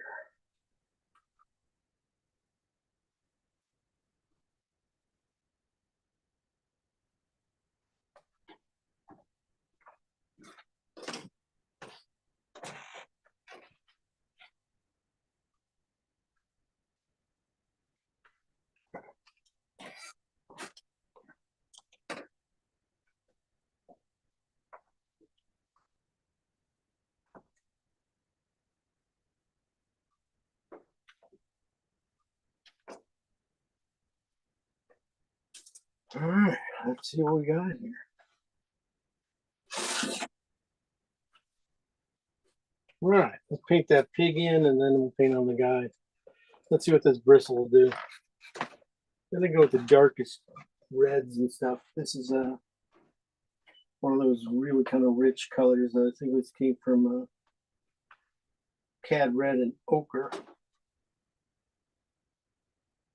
And no white in it. And I start the creases with this and these lower areas of the pig with that.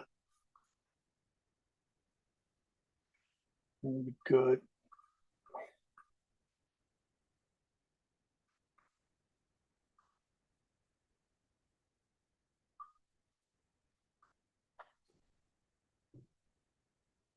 Half an hour to finish this guy.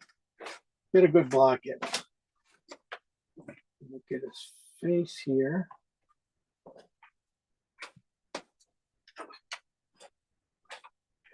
That's working out pretty good. I thought this color was going to be way too dark. Find out it's about right. So this is again just blue, red, Cad Red, a little bit of ochre in it. Mostly Cad Red. And just thinned out a little bit, and it is really close to what I need for like all these darks and stuff. I was kind of thinking about putting in here.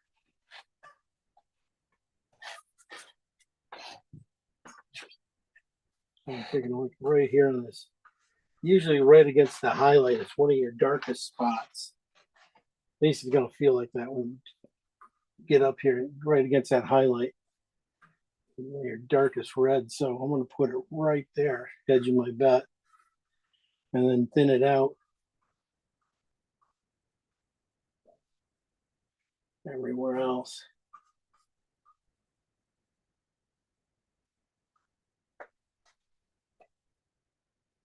Find it. Huh.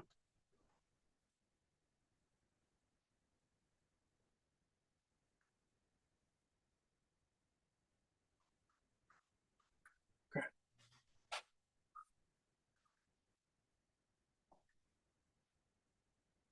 Ooh, dark. I think I said that too. That red was a lot darker than I thought it was going to be. So, in my photo, in my paint, on my monitor too, it's a lot warmer. So this is the cool. That's the really dark one. I'm going to start going with a few of these other ones, values and stuff here. Let's see what happens. This is a cooler one. This has alizarin in it. This is that crit. And I was thinking maybe it'll be right here in this face area, cheek area here, and the bottom of his ear.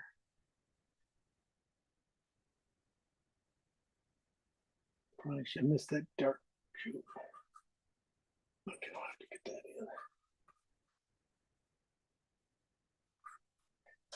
in. Where else can I see it?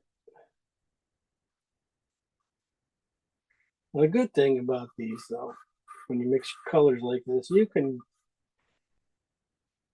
get away with putting colors in the wrong position places, and it's okay. They just read as being impressionistic because they work. They work. Go back in. I'm gonna miss this dark right here underneath this head and into his leg.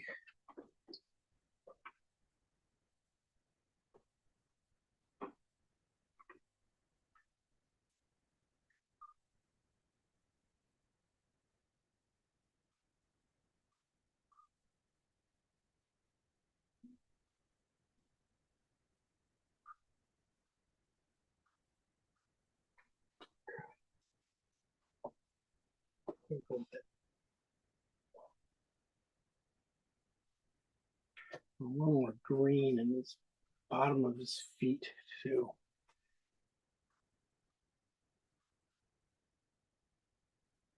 I'm just putting a little bit of, what did I grab here? I think I grabbed some alizarin and phthalo green here.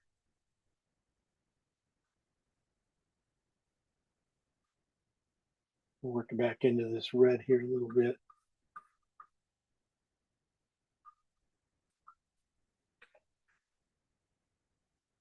That's almost close enough as it is right there.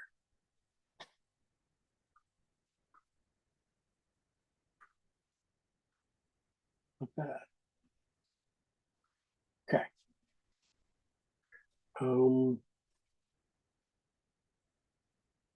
Let's see, this is the natural color I came up with of just ochre and red before I added colors to it.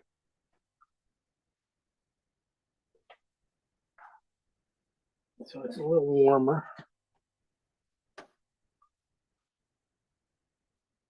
Being warmer, it's going to come forward, so that's why I'm putting it in the middle of the belly. Middle section of this belly right in here. That will come forward. It keeps the cool things pushed back so it'll feel like it's round.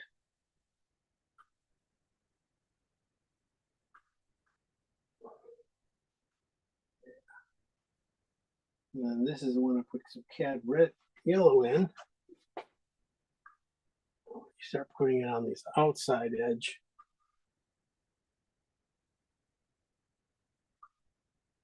Almost to the white.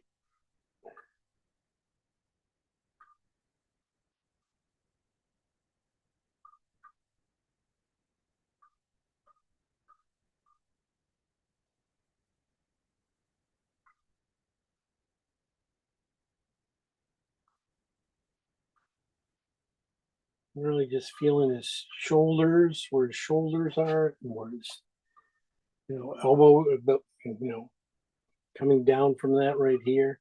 Shoulder's going to be right up here. That's going to be just have a little roundness to it, coming into his round to his chest. His head right here. Right there. Just a little lighter than that.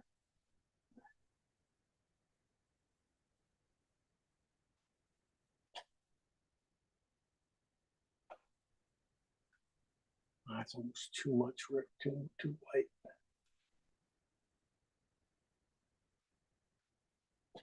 Just one color.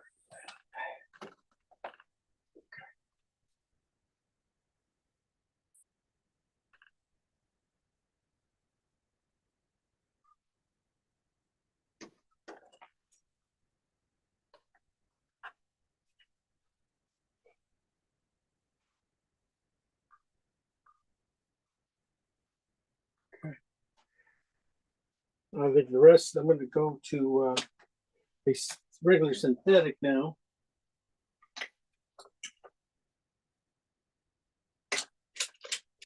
And it sure good news they're working on the guy. Okay, his pants, like I said, a little green to him. Let me see if I can, this works out right.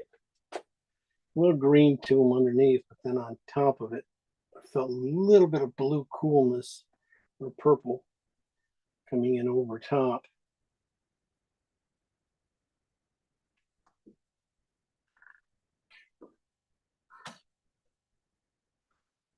Probably doesn't show too much.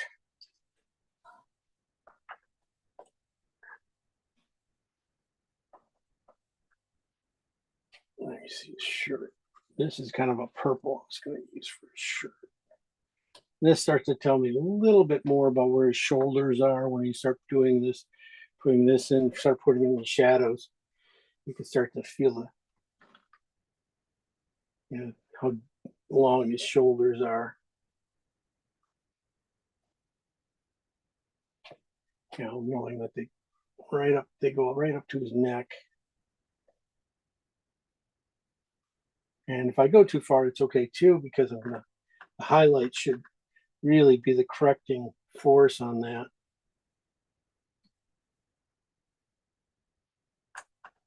This is a little bit cool too. This should be just a hair warmer. More like that.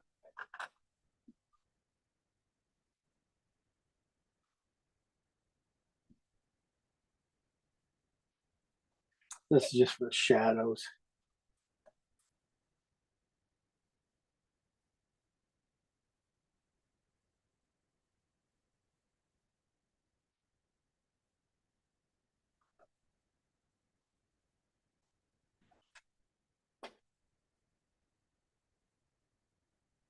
This one's shoulder should just drop down a hair more. You're gonna find his elbow pretty much halfway between the cuffs and the shoulder. So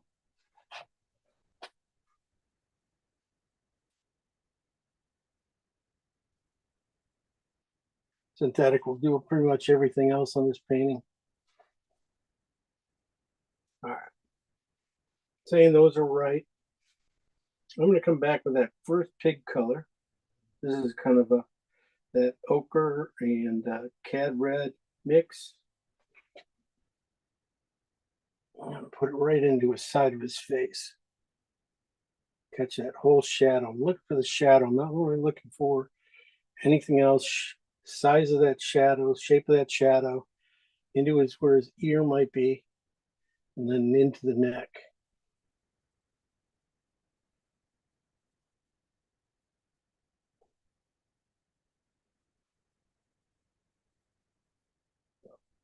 Just a slight round.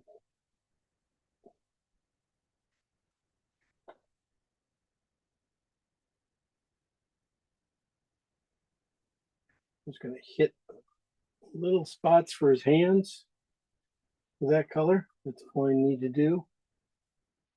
And again, I'm just looking at kind of a shape of that shape. And what I'm hoping to do is let the highlight design, do all the hard work, get this easy stuff done with the big brush. Getting a little more red showing through up top on top of his head here a little bit. Maybe coming into this side of his face just a hair more. And then down into his neck. Touching its shape up a little bit. Look for that warmth in his shirt too.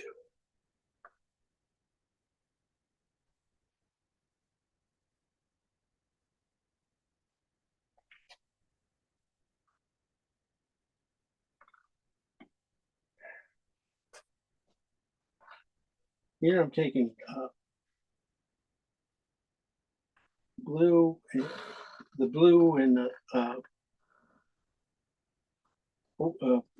red oxide light. Then I'm putting just a little bit of that warm skin tone into it. Into this kind of blue gray. And I'm getting this shadow color. I know I put in kind of cool. That's okay. Now I'm going to go back in with a little bit warmer gray, kind of a mud color. Start to get really into the shadows here.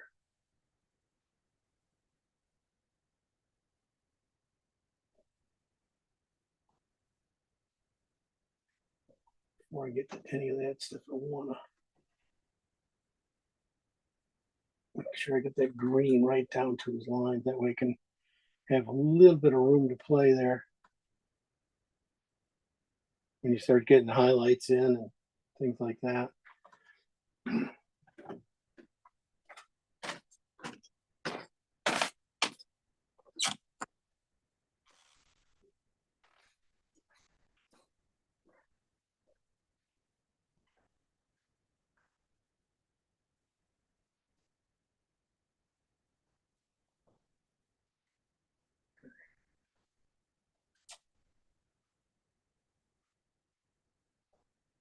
Now it's a warmer. Let me see this one. Maybe this was good.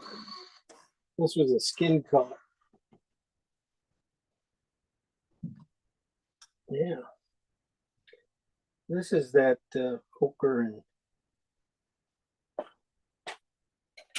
and cad red. Just a little bit of alizarin into it, white and alizarin to it.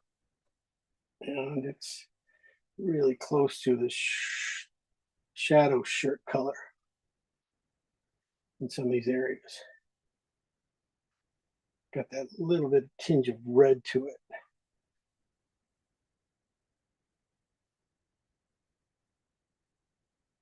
Does have that purple too in there, so get that in there. Really like one or two colors away from, the shirt being done, except for the highlights.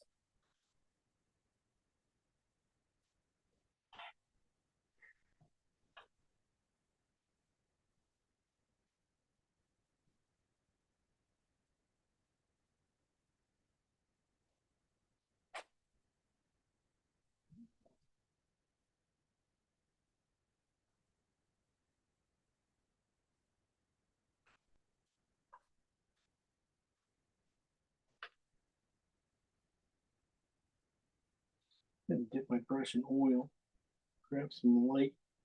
This is that yellowish white I made up.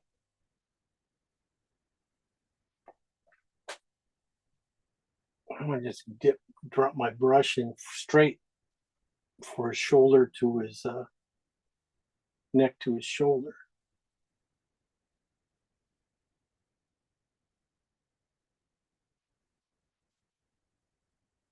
And let that do a lot of the damage.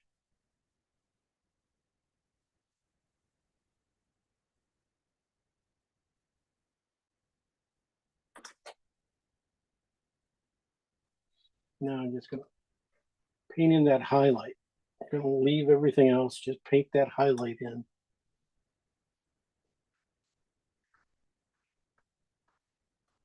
Try to leave the creases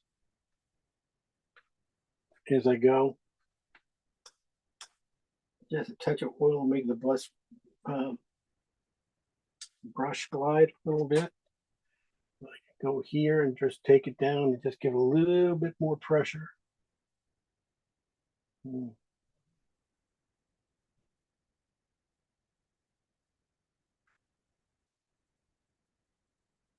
Trying to get that arm in. On the other side, just a little bit less of everything.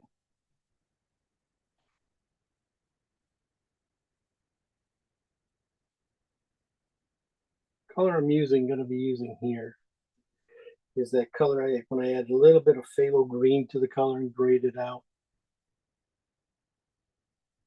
So this side of the shirt gets just a little more grayed out because of the green in it. Into that red, kind of a dead rose, kind of a dusty rose color.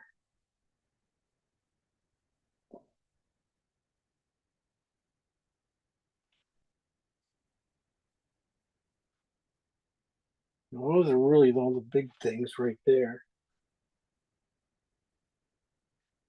Just do just a touch more there.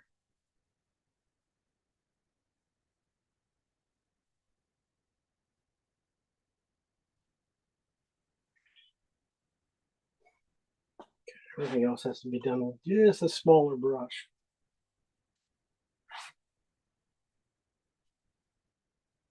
Just make sure my greens are in good place.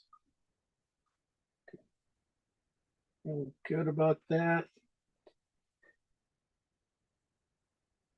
I was going to look at this. That could be warmer. That's warmer than that. That's too pink, so it needs green in it.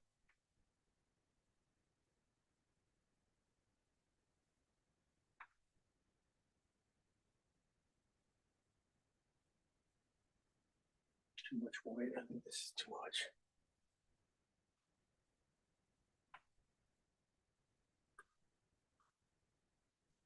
I know it's just too light.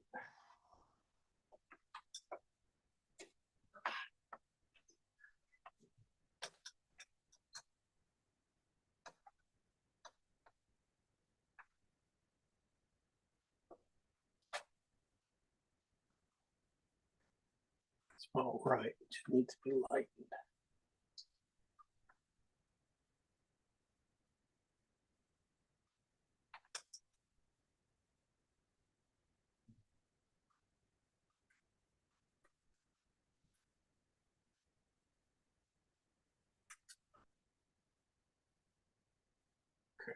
Well, that's what I keep doing with that. Using some of these pig colors, mixing them with just a little bit of green, and you can get all this dirt. Just has a little bit of both in it.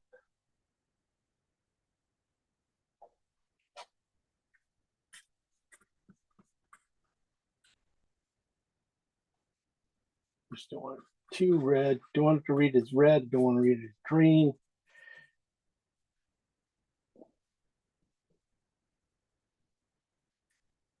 Okay, get back to the guy now. And I'll hit the highlights on this guy. He'll be 3/4 of the way there.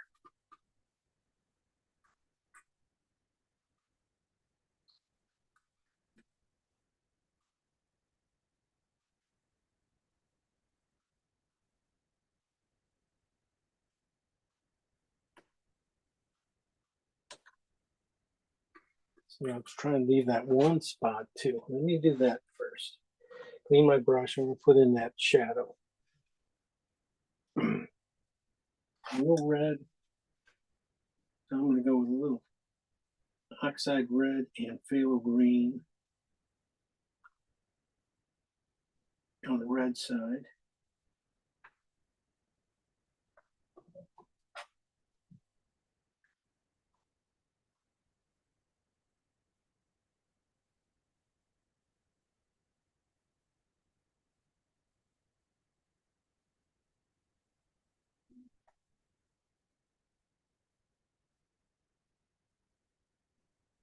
Push this box off a little bit.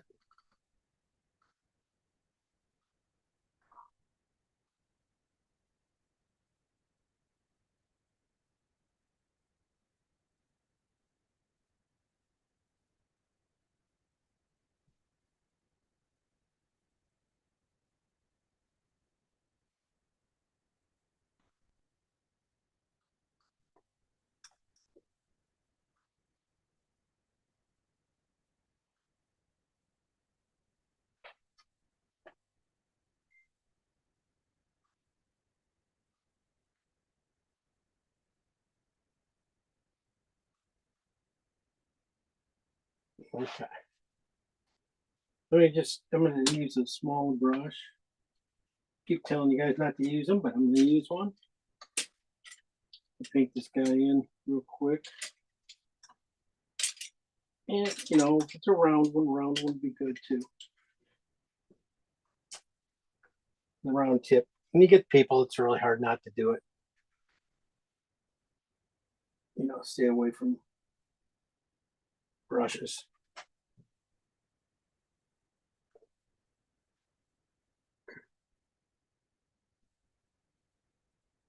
Basically on him, I'm just going to hit highlights.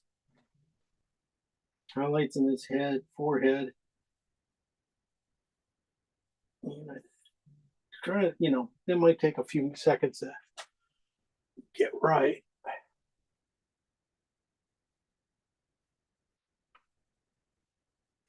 Yeah, it could go a little warmer. A lot of green in it. There we go. Pretty good. And then come down for his cheek here.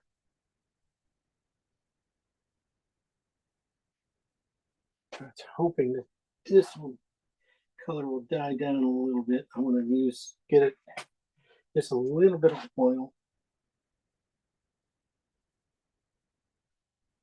I'm going to grab some of this cad red ochre mix on the cad red side for his nose. I'm just going to get his nose, that little triangle.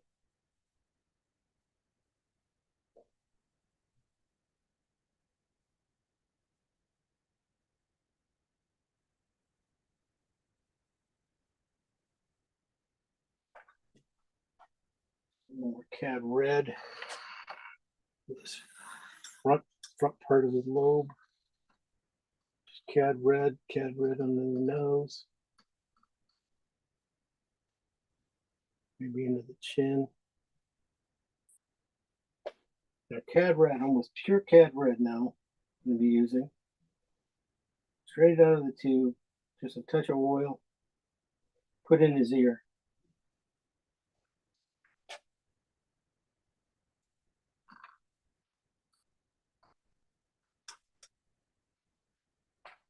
Almost pure cad red. Cad red light.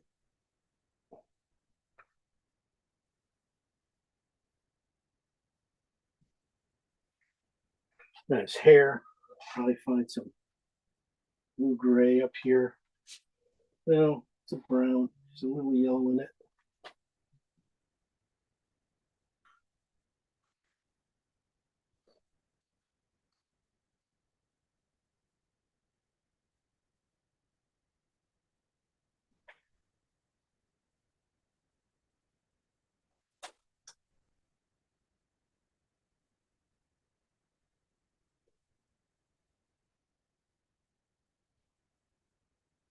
This is why I'm grabbing a synthetic arrow, using a round and stuff now. It's very tedious doing faces and things like that. I'm going to put a little orange into this and do the back of his highlight on the hair. And top edge.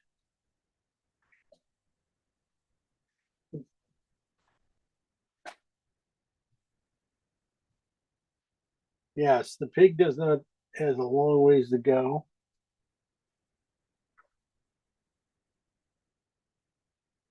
You know, I've got to get that highlight right above his eye. Not highlight the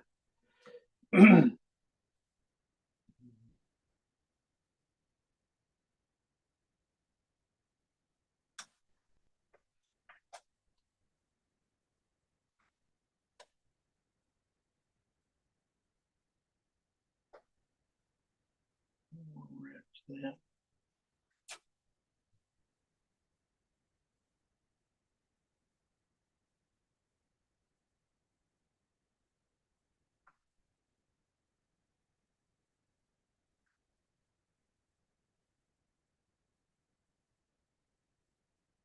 Okay.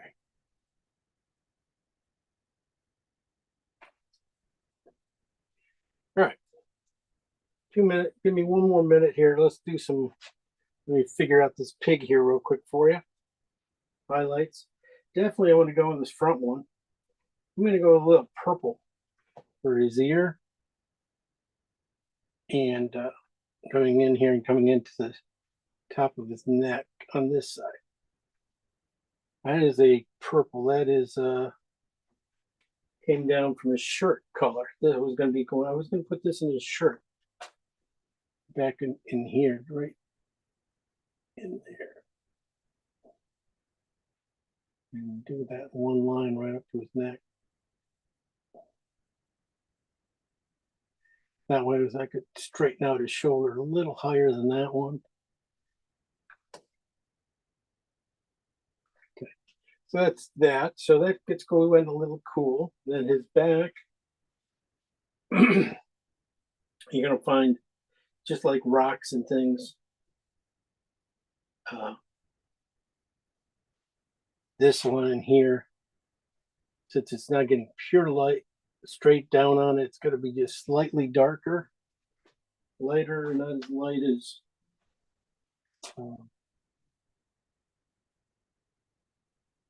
the areas that are getting like full light, and those going to get more yellow white. Let me see if this is it. That's better for that. I'm going to come in here with this.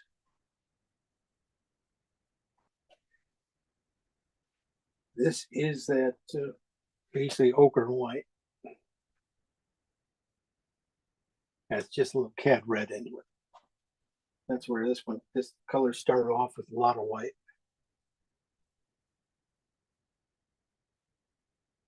Okay. Here, it has to go with really a more cad yellow white. I'm going to use a little bit of grass color. One of these ones that have a ton of yellow in it. Has a little green in it too, so it's kind of cool. Don't be just like too white. I could see that right back here on this flat area here. You can see the yellow really pop out of there. And what makes that one look a little red. And I'm going to use that for his back haunches where the highlight is really hitting hard.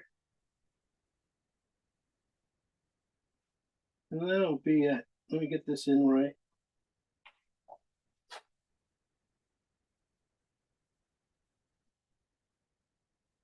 That's a little bit too much white. Really put just a little whiter than I thought it was going to go. There we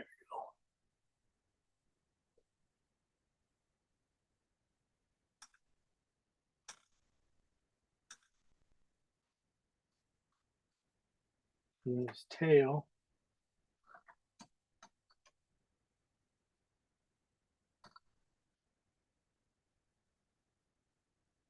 That's a big tail on him.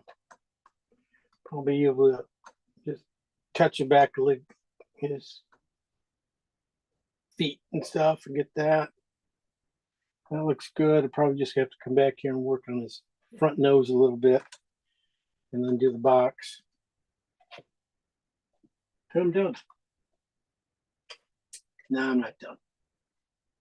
Never done. There's always more to go.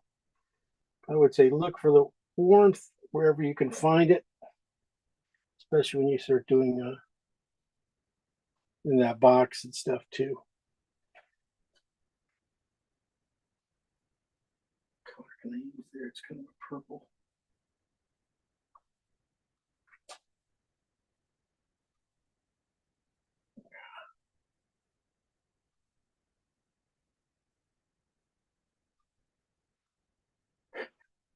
Keep moving this box on myself.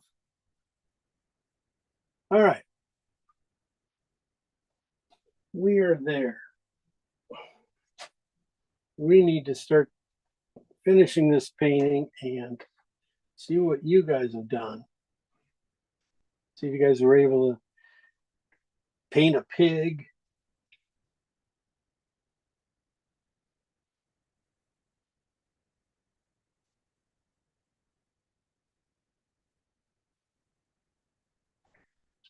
That's a start. I'll finish it up tomorrow. Definitely got a lot of highlights in here, a lot of fence in here. That fence is going to go in really fast. It's going to be a couple little lines. But here's sort of what it's looking like so far. Quick pig face. Need to noodle that out a little bit more, but I don't want to go too crazy. The colors are all there. It's a good block in. I think with a few minutes, to look at it, I'll be able to see the flaws and everything. All right, so turn on your stuff and let's see what you guys painted. Sorry I took up so much time here. I thought I was going to go fast. No. That's 2 hours of painting there. So let's see who we got. Kim's showing up. All right. Kim, you're up first. I'm gonna Then show we you. got Teresa. It's very filled with paint. Let's turn it round. Okay, there's a Oh, nice. Nice mood, Kim. Really, really nice. What are you painting on? A masonite? no, it's a gesso board. Gesso board. It's good. It's good. It's really cool. My job very difficult because I painted over top of a portrait. Oh, well, hey, but it shows through. Look at that. It makes me smile. Yeah, You put a big pig on top of a portrait. I put a big- Really? pig on top of a very ugly man. Oh, what are you trying to say there, Kim? I'm not good at portraits. Well, you got a great looking pig. I really like the rim light, the good brushwork. You know, you got some nice sticks and thins just in his rim light of that pig. Just the top part, really nice, really good. Him too. I mean, he looks like he's drawn out right. He feels has a nice simple lean to him already, and he feels, he feels like a human. So far, I feel like he, has a good weight to him. So that's good. And then your background's coming along. Trees starting to work in there nicely. Boy, this is gonna be another nice one for you, Kim, I think. All right, we'll keep on it. Thank you. Really nice. I really like that. Sometimes just those one strokes that look Yeah. great. So let's see, trees. Single color for the pig that actually was a good color for the pig. Good job. Oh, look at that. You're painting in the dark trees. Yeah, like me. Yeah, kind of. There we go. You Yeah, are but- painting dirt. Okay. That dang light. There you go. Okay. You look like you were painting really dark. That's perfect. I can see Yeah, that. well, Okay. Is it a little washed out or not? Did you wash it out? Or you it's the light in here. okay? It's- Just want to make sure. That's what I would say. Let's go with the drawing. It's good. The really the guy so far without any color in his face and stuff, he looks like he's gonna fit in there pretty nice. He feels, just like what you guys do, just catching a little bit of movement in his body, just a little bend in his hips. And all of a sudden, he feels like a person. He doesn't feel like a stiff, that's like the difference between a stick man and a painting one of these guys, painting a guy. Good job on the distance in the back. It looks like you're going to go all the way back. You're going to do some sky and everything else on the top. it is actually blue. My light in here is terrible. It's already in there. Okay. But yeah, it's a real pale blue. Okay. Good. Now, Let's do you see that- think I need to do that upper corner, the real dark, or can I just leave it like this? You know how the tree is hanging down in front of that corner? Oh, This yeah. You probably don't this need upper it. corner? Yeah, I know that one. Yeah. I'm going to put it in, but you don't have to. I'm just going to put it in really dark with some dark greens, probably find a kind of one with a little more red in it and put it in just a couple leaf shapes, Mhm. on top of it. But your sky's a little pale for that. So you might need to, it looks good, but I like to see a good shot of it before I tell you to change anything. Okay. And same with the pig and stuff. Good job on the pig, size wise. What are you thinking about your pig? Well, I need to add detail. Yeah, of course. Everything is just kind of blocked in. Yeah, I'm just checking. You say, okay. All right. Yeah, you just need to, warm them up when you do that and you'll be good. Okay. Your design's good too. Nice job on the design. That's funny. I kind of cropped it the way you did. You're a smart girl. I like, that you're a real smart girl. All right. Thanks. No worries. Okay, everybody turn on your mics or I'm going to talk to you. Let's go to Carol. Yeah, Carol, you aren't going to turn on your mic, will you, Carol? There we go. Okay. All right, let's see. Oh, Let's pick good this up. grief. I knew it'd be one in the Wow. crowd. There'd be somebody who had to take it to the next level of pigness. Wait, here, let me do this, maybe. I already like it. Get out of here. Go on, go. Leave me Wow, alone. that's nice. You are the queen of pig.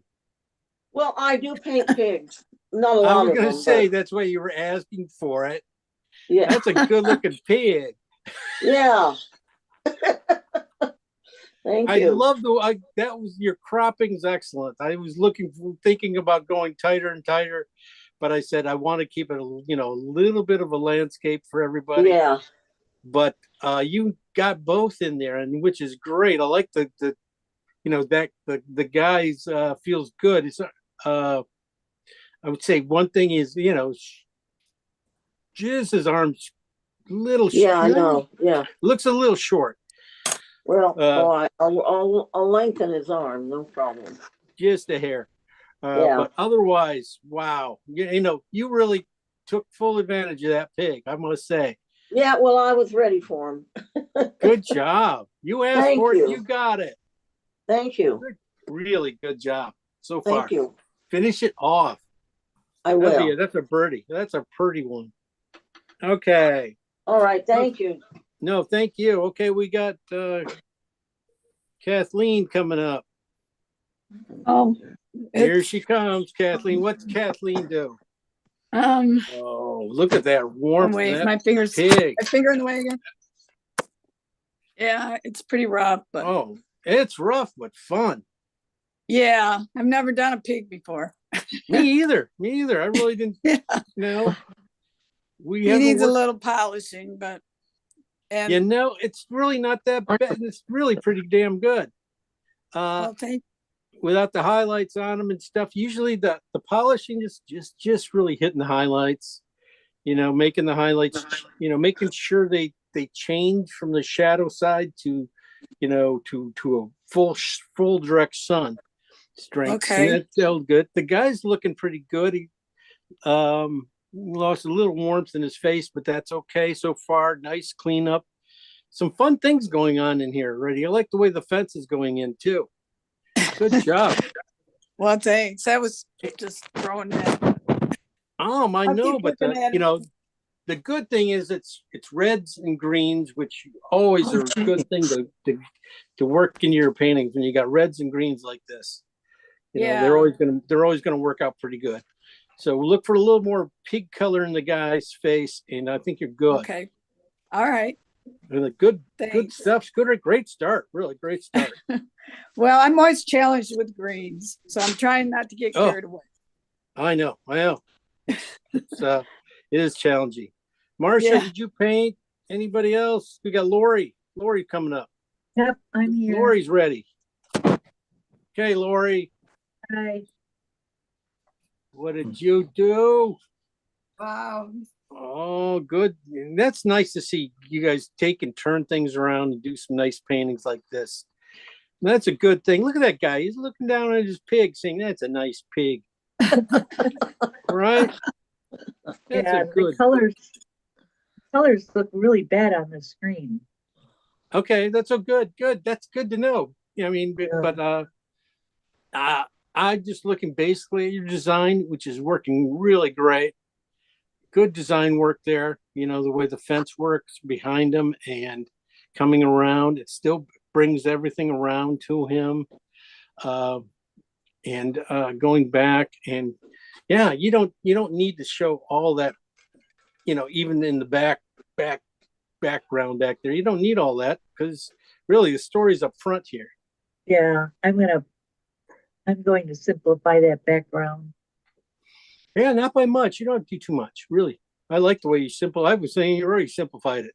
So good job on that. And then just, work more on the little bit more color into the side of the pigs, and then really hit the highlight strong, hot on them, and then work on your guy a little bit more. Just the way you rubbed out his face, I was going to say that it just looks like he's tilting his head down at the pig, Yeah. which hey, it's a story.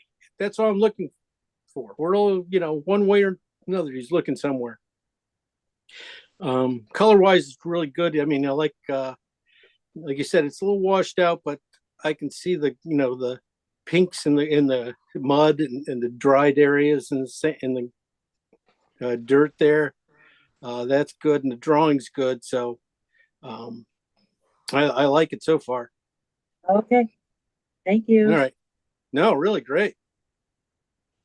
Okay. Thank you. Okay. Let's see. Marcia. Let's see if Marcia painted. Marcia's just going to go away. Marcia, what happened?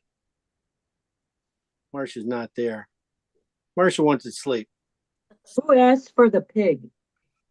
Oh, somebody who paints pigs in this group said, asked for pigs last week. Who would that be? I didn't ask for a pig. I'm still working on a Highland cow. Somebody asked for pig. I heard pig. So I took it out on you guys. Anyway, but next week, did I miss anybody? Okay.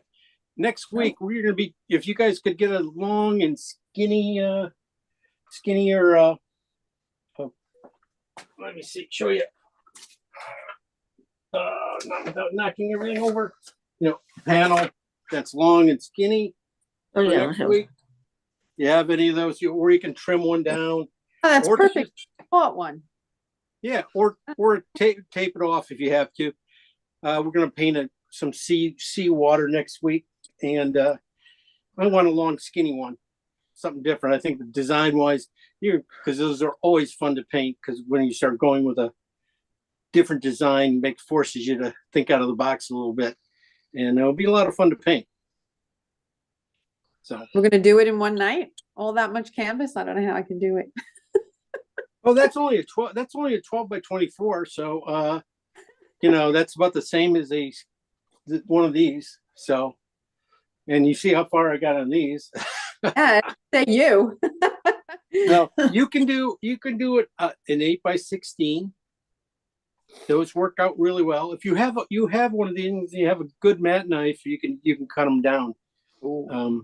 Like a panel down in half pretty easily. Just don't cut your fingers off. So, I know it's tough. But that's it. I think we got everybody. I think we did good. So we're painting water and some rocks and on a long skinny one. Should be fun. More of a wave. Waves and stuff. Should be fun. Sounds good. Right. Okay, guys. Thanks for joining. I'll finish this up probably tomorrow. And you guys will get a chance, you guys can see it. But a lot of you guys already beat me up there. That's great to see you guys get your stuff up there early. It's always nice to see you guys finish them off fast. I want to see it's always good. So Yours all looks right. great. We Thanks, James. All right, guys. Thanks. Good night. Thank you. See you later. Bye-bye. Bye.